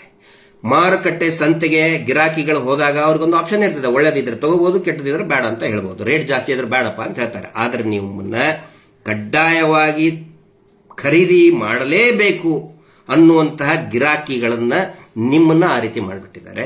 ಇದು ಅರ್ಥ ಮಾಡ್ಕೊಳ್ಳಿ. ಇಲ್ಲಿ ಬ್ಯಾಂಕಿಗೆ ಹೋಗಿ ಅಂತ ಇದ್ದಾರೆ, ಹೋಗಿ ಸ್ಟೇಟ್ಮೆಂಟ್ ತಗೊಳ್ಬಿಡ್ರಿ ಅಂತ ಹೇಳಿ, ಅದಕ್ಕೆ ನಾನು ಈ ಪಾಯಿಂಟ್ಸ್ ಅನ್ನು ಹೇಳಿದೆ. ಆನಂತರ ಈ ಏನೋ ಈ ಸೇವಿಂಗ್ಸು ಅದನ್ನ ಕಲೆಕ್ಟ್ ಮಾಡಬಾರದು ಅಂತದೆ. ಇದನ್ನ ಯಾವುದನ್ನ ಮಾಡಬಾರದು ಅಂತ ಹೇಳ್ತಾ ಇದ್ದಾರೆ BC ಏಜೆಂಟ್ಗಳು, ಅದನ್ನೇ ಮಾಡ್ತಾ ಇದ್ದಾರೆ. ಯಾವ್ದು ಮಾಡಬೇಕು ಅದನ್ನ ಮಾಡ್ತಾನೆ ಇಲ್ಲ. ಆನಂತರ ಇನ್ನೂ ಇಂಪಾರ್ಟೆಂಟ್ ಒಂದು ಇದನ್ನ ನಿಮ್ಗೆ ಹೇಳ್ತಾ ಇದ್ದೇನೆ. ಈ BC ಏಜೆಂಟ್ಗಳಿಗೆ ಇದು ಎಲ್ಲ ಕೆಲಸ ಮಾಡ್ಬೇಕಲ್ಲ, ಅದಕ್ಕೆ ಇದನ್ನ ಓಪನ್ ಮಾಡ, ಸೆಕೆಂಡ್ ಡಾಕ್ಯುಮೆಂಟ್. ಇವ್ರ ವೆಬ್ಸೈಟ್ ಅಲ್ಲೇ ಬರ್ಕೊಂಡಿದ್ದಾರೆ. ಏನು ಅಂತ ಹೇಳಿದ್ರೆ, ಇದಕ್ಕೆ ಕಮಿಷನ್ ಹಣ ಎಲ್ಲಿಂದ ಬರ್ತದೆ ಅಂತ ಹೇಳಿ. ಕಮಿಷನ್ ಹಣ ಯಾರು ಕೊಡ್ತಾರೆ? ಈ BC ಏಜೆಂಟ್ಗಳು. ನಿಮಗೆ ಈ SKDRDPದವರು ದುಡ್ಡು ವಸೂಲಿ ಮಾಡ್ತಾರೆ 5%. ಆಕ್ಚುಲಿ ನಿಮ್ಮ ಕಡೆ ಅಂತ ವಸೂಲಿ ಮಾಡುವಂಗಿಲ್ಲ, ಅದನ್ನ ನಿಮ್ಮ ಮೇಲೆ ಹಾಕುವಂಗಿಲ್ಲ. ಅದನ್ನ ಬ್ಯಾಂಕ್ನವ್ರು ಕೊಡ್ಬೇಕು ಅವರಿಗೆ. ಇದು ಅವ್ರ ವೆಬ್ಸೈಟ್ ಅಲ್ಲೇ ಹಾಕೊಂಡಿದ್ದಾರೆ. ವೆಬ್ಸೈಟ್ ನಲ್ಲಿ ಕರೆಕ್ಟ್ ಆಗಿ ಹಾಕೋತಾರೆ ಅವ್ರು. ಯಾಕೆ ಹೇಳಿ? ಬ್ಯಾಂಕ್ಗಳ ನೋಡ್ತಾರೆ, ಅಧಿಕಾರಿಗಳು ನೋಡ್ತಾರೆ, ಪ್ರಜ್ಞಾವಂತರು ನೋಡ್ತಾರೆ ವೆಬ್ಸೈಟ್ಗಳನ್ನ. ಪಾಪ ಕೂಲಿ ನಾಲಿ ಮಾಡೋರು ವೆಬ್ಸೈಟ್ ನೋಡಕ್ಕಾಗ್ತದ? ಅದಕ್ಕೆ ಇವರು ಏನ್ ಹಾಕೊಂಡಿದ್ದಾರೆ ಅದರದೇ ಸ್ಕ್ರೀನ್ ಶಾಟ್ ಇದು, ನೀವು ಕೂಡ ನೋಡಬಹುದು. Bank rate of interest. The rate of interest of the loan availed by the members of SHG through bank OD/CC loan is 13.5%. ಅಂದ್ರೆ ದಕ್ಷಿಣ 13.5% ಅಂತ ಹೇಳ್ತಾರೆ ಇವರು. ಆಕ್ಚುಲಿ ಇರೋದು 8ರಿಂದ 9%. 5% ಆಡ್ ಮಾಡಿದ್ರೆ 13% ಬರ್ತದೆ, 13%. ಇವ್ರು ಯಾಕೆ ಆಡ್ ಮಾಡ್ತಾ ಇದ್ದಾರೆ ಅದನ್ನ? ಬ್ಯಾಂಕ್ ಇದ್ರೆ ತಗೋಬೇಕಲ್ಲ. All the other district except Belgaum ಅಂತ ಹೇಳ್ತಾರೆ. ಇಂಪಾರ್ಟೆಂಟ್ ಲೈನ್ ಇದು ನೋಡಿ. This rate includes the bank interest plus BC service charges. ನಿಮ್ಗೆ ಹೇಳ್ತಾರಲ್ಲ ಸೇವಾ ಶುಲ್ಕ ಅಂತ ಬರೆದಿದೆಯಲ್ಲ, BC service charges payable by the bank to the SKDRDP. Correct. ಅದು ಬ್ಯಾಂಕಿನಿಂದ SKDRDP ಕೊಡಬೇಕದು, ಗೊತ್ತಾಯ್ತಾ? ಬ್ಯಾಂಕ್ನವರು ಈ ದಲಾಲಿ commission agent Dharmasthala SKDRDP commission ಏಜೆಂಟ್ಗೆ ಬ್ಯಾಂಕ್ನವ್ರು ಕೊಡಬೇಕು. ನಿಮ್ಮ ಮೇಲೆ ಯಾಕೆ ಹಾಕ್ತಾ ಇದ್ದಾರೆ ಅದನ್ನ? ಇಲ್ಲಿ ನಿಮ್ಮ ಕಡೆನೂ ಕಮಿಷನ್ ತಗೊಳ್ಳೋದು, ಬ್ಯಾಂಕಿನ ಕಡೆ ಅಂತಾನು ಕಮಿಷನ್ ತಗೊಳ್ಳೋದು. ಆದರೆ ಅವ್ರ ಕೆಲಸ ಬ್ಯಾಂಕ್ ಸ್ಟೇಟ್ಮೆಂಟ್ ಕೊಡೋದು, ಪಾಸ್ಬುಕ್ ಕೊಡೋದು, ಅದೇನು ಮಾಡ್ತಾನೆ ಇಲ್ಲ. ಇದು ಗೋಲ್ಮಾಲ್, ಅತಿ ದೊಡ್ಡ ಗೋಲ್ಮಾಲ್. ಇದು ನಿಮಗೆ ಬರ್ತಾರಲ್ಲ ಟ್ಯಾಗ್ ಹಾಕೊಂಡು, ಅಥವಾ ಮೇಡಮ್ ಅವ್ರು ಬರ್ತಾರಲ್ಲ ಅವ್ರು ಕೇಳ್ರಿ ಇದನ್ನ ಯಾಕೆ ಕಲೆಕ್ಟ್ ಮಾಡ್ಕೊಳ್ತೀರಿ ಅಂತೇಳಿ. ಅದಕ್ಕೆ ನಾವು ಹೇಳೋದು ಬ್ಯಾಂಕಿಗೆ ಒಂದ್ಸರಿ ಹೋಗಿ ಬರ್ರಿ, ಬ್ಯಾಂಕಿನ ರೇಟ್ ಆಫ್ ಇಂಟ್ರೆಸ್ಟ್ ಕೇಳಿ, ಅವಾಗ ಗೊತ್ತಾಗುತ್ತೆ ಇವ್ರ ಬಂಡವಾಳ. ಆನಂತರ ಈ PRK ಬಗ್ಗೆ ಅದು ಕೂಡ ಚರ್ಚೆಗೆ ಬರ್ತಾ ಇದೆ. PRK ಬಾಂಡು ಮೈಕ್ರೋ ಬಚತ್ ಆಗಲಿ ಅಥವಾ ಯಾವುದೇ ಇನ್ಶೂರೆನ್ಸ್ ಪಾಲಿಸಿ ಆಗಲಿ, ನೀವು ದುಡ್ಡು ಕಟ್ಟಿರ್ತೀರಿ 1 ಲಕ್ಷ ತನಕ, 80,000 ತನಕ, ಅದನ್ನ ಪಾಲಿಸಿ ಸರೆಂಡರ್ ಮಾಡೋದು ಅಂತ ಹೇಳ್ತಾರೆ. ಅದನ್ನ ಬ್ಯಾಂಕಿಗೆ ಹೋಗಿ ನೀವು ಕಟ್ಟಿದಂತಹ ಪಾಲಿಸಿ ಏನಿರ್ತದಲ್ಲ, ಒಂದು 4 ವರ್ಷ 5 ವರ್ಷ ಅಥವಾ 4 ವರ್ಷಕ್ಕೇನೆ 1 ಲಕ್ಷದ ತನಕ ಅಥವಾ 80,000 50,000 ತನಕ ನೀವು ಕಟ್ಟಿದ್ರೆ 50% ಇಂದ 80% ವರೆಗೆ ಬ್ಯಾಂಕಿನವರು ಆ ಬಾಂಡ್ ಮೇಲೆನೆ ನಿಮಗೆ ಲೋನ್ ಕೊಡ್ತಾರೆ. ಎನಿ ಬ್ಯಾಂಕ್, ನೀವು ಕಟ್ಟಿದ್ದನ್ನ ನೀವು ಯಾವುದೇ ಬ್ಯಾಂಕಿಗೆ ತಗೊಂಡು ಹೋಗ್ರಿ. ಆದ್ರೆ SKDRDP ಅಂತ ಜನರೇಟ್ ಆದಂತಹ ಯಾವುದೇ ಬಾಂಡ್ಗಳನ್ನ ಯಾವುದೇ ಬ್ಯಾಂಕ್ನವರು ಅಕ್ಸೆಪ್ಟ್ ಮಾಡ್ಕೊಳ್ತಾ ಇಲ್ಲ. ನಾವು ಕೇಳಿದೀವಿ ಇದನ್ನ, ಸುಮಾರು ಜನ ಹೋಗಿ ಕೇಳಿದ್ದಾರೆ. ನೀವು ಧರ್ಮಸ್ಥಳ ಸಂಘದವರಾದ್ರೆ SKDRDP ಅಂತ ತಗೊಂಡು ಬಂದಿದ್ರೆ ನಿಮ್ದು ವ್ಯಾಲಿಡ್ ಇಲ್ಲ ಅಂತ ಮುಖಕ್ಕೆ ಹೊಡೆದಂಗೆ ಹೇಳ್ತಾ ಇದ್ದಾರೆ. ಹೆಣ್ಮಕ್ಳು ಕೇಳ್ತಾ ಇದಾರಲ್ಲ PRK ಬಾಂಡ್, ಪಾಪ ಅವ್ರಿಗೆ ಗೊತ್ತಿರೋದಿಲ್ಲ, ಅವ್ರಿಗೋಸ್ಕರ ನಾನು ಹೇಳ್ತಾ ಇದ್ದೀನಿ ಇದನ್ನ. ಏನು ವ್ಯಾಲಿಡಿಟಿ ಇಲ್ಲ, ಎಲ್ಲ ಫೇಕ್ ಅವು, ಚೊಂಬು. ನೀವು ತಂಬು ಕೊಟ್ರಿ, ದಣಿಗಳು ಚೊಂಬಿಟ್ರಿ ನಿಮಗೆ. ಅದಕ್ಕೆ ಹೇಳ್ತಾ ಇದ್ದೀನಿ, ತಂಬು ಕೊಟ್ಟ ಮಹಿಳೆಯರಿಗೆ, ತಂಬು ಕೊಟ್ಟ ಮಹಿಳಾ ಮಣಿಗಳಿಗೆ ಚೊಂಬು ಕೊಟ್ಟರು ಧರ್ಮಸ್ಥಳದ ದಣಿಗಳು. ಇದೇ ರೀತಿ ಆರೋಗ್ಯ ಸುರಕ್ಷಾ ಅಂತ ಹೇಳ್ತಾರೆ, ಯಾವ ಆಸ್ಪತ್ರೆಯಲ್ಲೂ ಇಲ್ಲ. ಒಂದು 8 ದಿನದ ಹಿಂದೆ SDMಗೆ ಹೋಗಿದ್ರು, ಇವ್ರದೇ ಕೊಟ್ಟಂತ ಆರೋಗ್ಯ ಸುರಕ್ಷಾ ಕಿಟ್, ಆರೋಗ್ಯ ಸುರಕ್ಷಾ ಕಾರ್ಡ್ ಐತಲ್ಲ ಏನೋದು, ಆಯುಷ್ ಏನೋ ತಗೊಳ್ಳಲ್ಲ ಅಂತ ಹೇಳಿದ್ರು. ಇವರದೇ ಹಾಸ್ಪಿಟಲ್ನಲ್ಲಿ ಇದೇ ಸಂಘದವರೇ, ಇದೇ SKDRDPದವರೇ, ಇದೇ ದಣಿಗಳದ್ದೇ ಹಾಸ್ಪಿಟಲ್ ಅದು SDM, ಇದೇ ದಣಿಗಳದ್ದೇ ಕೊಟ್ಟಂತಹ ಆರೋಗ್ಯ ಏನು ಕಾರ್ಡ್ ಇದೆಯಲ್ಲ ವರ್ಕ್ ಆಗ್ತಾ ಇಲ್ಲ. ಇದು ಗೊತ್ತಿರಲಿ. ಚೊಂಬು, ತಂಬು ಕೊಟ್ರಿ, ಚೊಂಬಿಟ್ರು ನಿಮಗೆ. ಆನಂತರ ಅನೇಕ ಜನ ಪ್ರಜ್ಞಾವಂತರು ಇದನ್ನು ಕೇಳ್ತಾ ಇದ್ದಾರೆ. ಏನಂತ ಹೇಳಿದ್ರೆ, ಸರ್ ಈಗ ಸರ್ಕಾರ ಸುಗ್ರೀವಾಜ್ಞೆ ಮಾಡ್ತು, ಸಿದ್ದರಾಮಯ್ಯನವರು ಒಳ್ಳೆ ಕೆಲಸ ಮಾಡಿದ್ರು, ತುಂಬಾ ಅಪ್ರಿಷಿಯೇಷನ್ ಬರ್ತಾ ಇದೆ. ಆದ್ರೆ ಸರ್ಕಾರ ಹೇಳಬೇಕಲ್ಲ ಯಾವ್ದು ಲೈಸೆನ್ಸ್ ಐತೆ ಯಾವ್ದು ಇಲ್ಲ RBI ಲೈಸೆನ್ಸ್ ಅಂತ. ಅದಕ್ಕೆ ಒಂದು ಕ್ಲಾರಿಫಿಕೇಶನ್ ಏನಂತ ಹೇಳಿದ್ರೆ, ಸರ್ಕಾರ ಹೇಳಕ್ ಬರೋದಿಲ್ಲ RBI ಲೈಸೆನ್ಸ್ ಯಾವ್ದಕ್ಕೈತೆ ಯಾವ್ದಕ್ಕಿಲ್ಲ ಅಂತ ಹೇಳಿದ್ರೆ ಅದು ಅಥಾರಿಟಿ ಅಲ್ಲ. ರಾಜ್ಯ ಸರ್ಕಾರ ಆಗಲಿ ಕೇಂದ್ರ ಸರ್ಕಾರ ಆಗಲಿ ಉತ್ತರ ಕೊಡುವಂತಹ ಅಧಿಕಾರ ರಾಜ್ಯ ಸರ್ಕಾರಕ್ಕಿಲ್ಲ. ಉತ್ತರ ಯಾರು ಕೊಡಬೇಕು? ಸ್ವತಃ RBIನೇ ಕೊಡಬೇಕು. RBIನೇ ಹೇಳಿದೆ, ತೋರಿಸಿದ್ದೀನಿ ಇನ್ನೊಂದು, RBIನೇ ಹೇಳಿದೆ,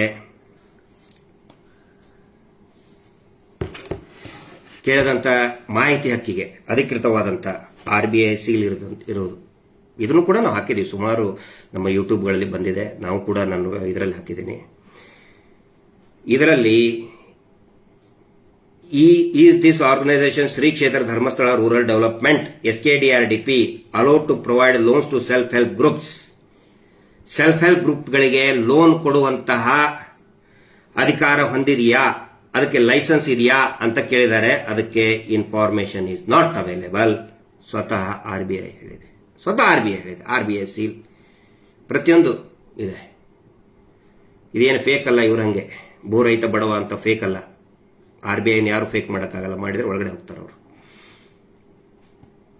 ಇದು ವಾಸ್ತವ ಪರಿಸ್ಥಿತಿ.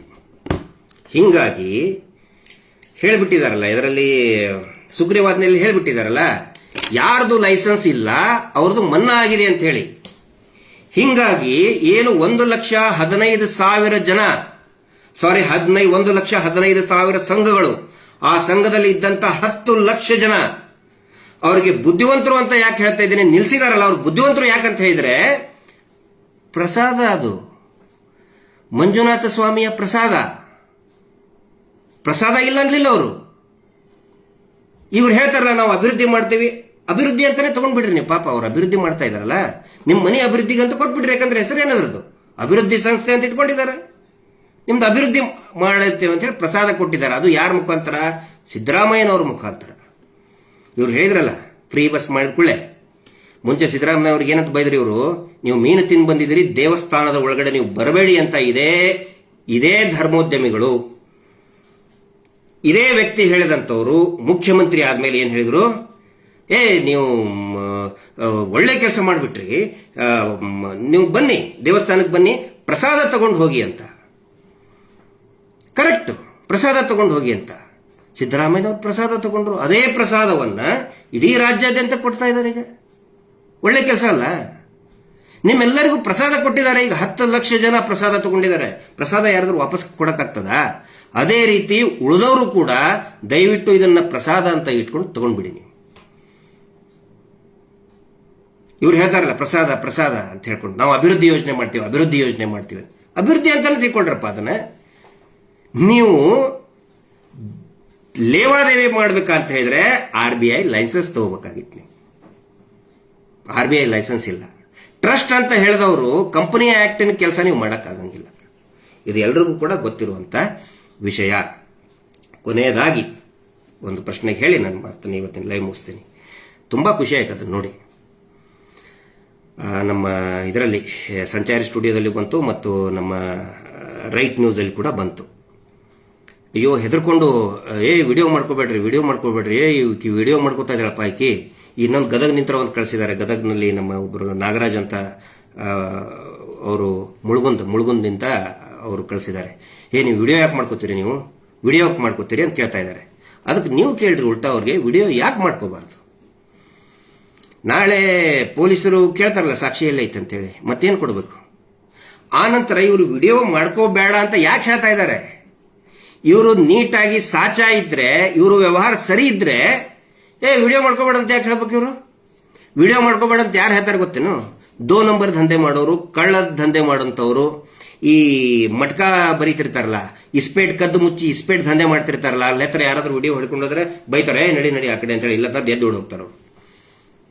ಅಥವಾ ಏನಾದ್ರೆ ಈ ಸ್ಮಗ್ಲಿಂಗ್ ಮಾಡೋರು, ಲೋಡಿಂಗ್ ಅನ್ಲೋಡಿಂಗ್, ಕಳ್ಳ ಮಾಲ್ ಲೋಡಿಂಗ್ ಅನ್ಲೋಡ್ ಮಾಡ್ಬೋದು, ಅಲ್ಲಿ ಯಾರಾದ್ರೂ ವಿಡಿಯೋ ತಗೊಂಡು ಹೋದ್ರೆ ಬೈದು ಕಳಿಸ್ತಾರೆ ಅವ್ರಿಗೆ. ಇಲ್ಲಂತಂದ್ರೆ ಅವರೇ ಹೆದರ್ಕೊಂಡು ಹೋಗ್ತಾರೆ. ಯಾಕಂದ್ರೆ ಅವ್ರು ಮಾಡ್ತಾ ಇರೋದು ಕಳ್ತನ. ಯಾರು ವಿಡಿಯೋ ಮಾಡ್ಕೋತಾನೆ ಅವನಿಗೆ ಅವನು ಕರೆಕ್ಟ್ ಇರ್ತಾನೆ. ನೀವು ಕರೆಕ್ಟ್ ಇದ್ರೆ ಯಾಕೆ ಬೇಡ ಅಂತ ಹೇಳ್ತಾ ಇದ್ರಿ ನೀವು? ನಾಳೆ ಒಂದ್ ವೇಳೆ ಅವ್ರು ಬಂದಂತವ್ರು ಗುಂಡಾಗಳು ಅವರೆಲ್ಲ ಕೆಟ್ಟದಾಗಿ ಬೈತಾ ಇರ್ತಾರೆ. ನಾಳೆ ಹೊಡೆದು ಹೋದ್ರೆ ಹೊಡೆದು ಇವ್ರ ಮೇಲೆ ಕಂಪ್ಲೇಂಟ್ ಕೊಡ್ತಾರೆ ಅವರು, ನಮ್ಗೆ ಬೈದ್ರು ಅಂತ ಹೇಳಿ. ಅದ್ರ ಸಲುವಾಗಿ ವಿಡಿಯೋ ಮಾಡ್ಕೋಬೇಕು. ನೋಡಿ, ಒಂದು ಟೈಮ್ ಇತ್ತು, ಬರೀ ಒಂದು 6 ತಿಂಗಳ ಹಿಂದೆ ಪಾಪ ಜನ ಓಡ್ತಾ ಇದ್ರು. ಇವ್ರು ಬಂದ್ಕುಳೆ ಇವ್ರು ಓಡ್ತಾ ಇದ್ದಾರೆ. ಈಗ ಅದು ಸೌಜನ್ಯ ಶಕ್ತಿ. ಯಾರು ಓಡಿಸ್ತಾ ಇದ್ದ, ಈಗ ಅವನೇ ಓಡಿ ಹೋಗ್ತಾ ಇದ್ದಾನೆ. ಓಡ್ರಿ ನೀವು. ಪಾಪ ಬೆತ್ತಲಾಗಿದ್ದಾರೆ. ಈಗ ಬೆತ್ತಲೆ ಆದ್ರೂ ಪೂರ್ತಿಯಾಗಿ ಇಡೀ ರಾಜ್ಯಾದ್ಯಂತ ಬೆತ್ತಲೆ ಆಗಿಬಿಡ್ತು ಈ ಕುಟುಂಬ. ಸೌಜನ್ಯಾಳಂತ ಎಷ್ಟೋ ಜನ ಹೆಣ್ಮಕ್ಳಿಗೆ ಬೆತ್ತಲೆ ಮಾಡಿದ್ದಾರೆ ಇವರು. ನನಗೆ ಗೊತ್ತಿದೆ. ಪಾಪ ಹೆಣ್ಮಗಳು ಅತ್ಯಾಚಾರಕ್ಕೆ ಬಲಿಯಾದಾಗ ಬಟ್ಟೆ ಕೊಡಿ ಅಂತ ಹೇಳಿದ್ರೆ ಬಟ್ಟೆನೂ ಕೂಡ ಕೊಡಲಿಲ್ಲ. ಹಂಗೆ ಕಾಡಿಸಿದ್ರು, ಪೀಡಿಸಿದ್ರು. ಆ ಮಗುವಿನ ಶಾಪ. ಇವರು ಬೆತ್ತಲಾಗಿ ಇವರು ಓಡ್ತಾ ಇದ್ದಾರೆ. ಮಹೇಶ್ ಶೆಟ್ಟರು ಓಡಿಸ್ತಾ ಇದ್ದಾರೆ ಇವ್ರನ್ನ. ಆ ಸೌಜನ್ಯ ಶಕ್ತಿ ಓಡಿಸ್ತಾ ಇದೆ ಇವ್ರನ್ನ, ಬೆತ್ತಲಾಗಿ ಓಡಿಸ್ತಾ ಇದ್ದಾರೆ. ಮಂಜುನಾಥ ಸ್ವಾಮಿ ಓಡಿಸ್ತಾ ಇದ್ದಾನೆ ಅವರಿಗೆ, ಬೆತ್ತಲೆ ಮಾಡಿ ಓಡಿಸ್ತಾ ಇದ್ದಾರೆ. ಆ ಮಗು ಸುಮ್ಮನೆ ಬಿಡಲ್ಲ ಇವ್ರನ್ನ. ಓಡ್ರಿ, ಎಷ್ಟು ಓಡ್ತಿರೋ ಓಡ್ರಿ. ನಿಮ್ಮ ಹಿಂದೆ ಸೌಜನ್ಯ ಬೆನ್ನು ಬಿದ್ದಿದ್ದಾಳೆ. ನ್ಯಾಯ ಸಿಕ್ಕೇ ಸಿಗ್ತದೆ. Justice for Soujanya. ನಮಸ್ತೆ.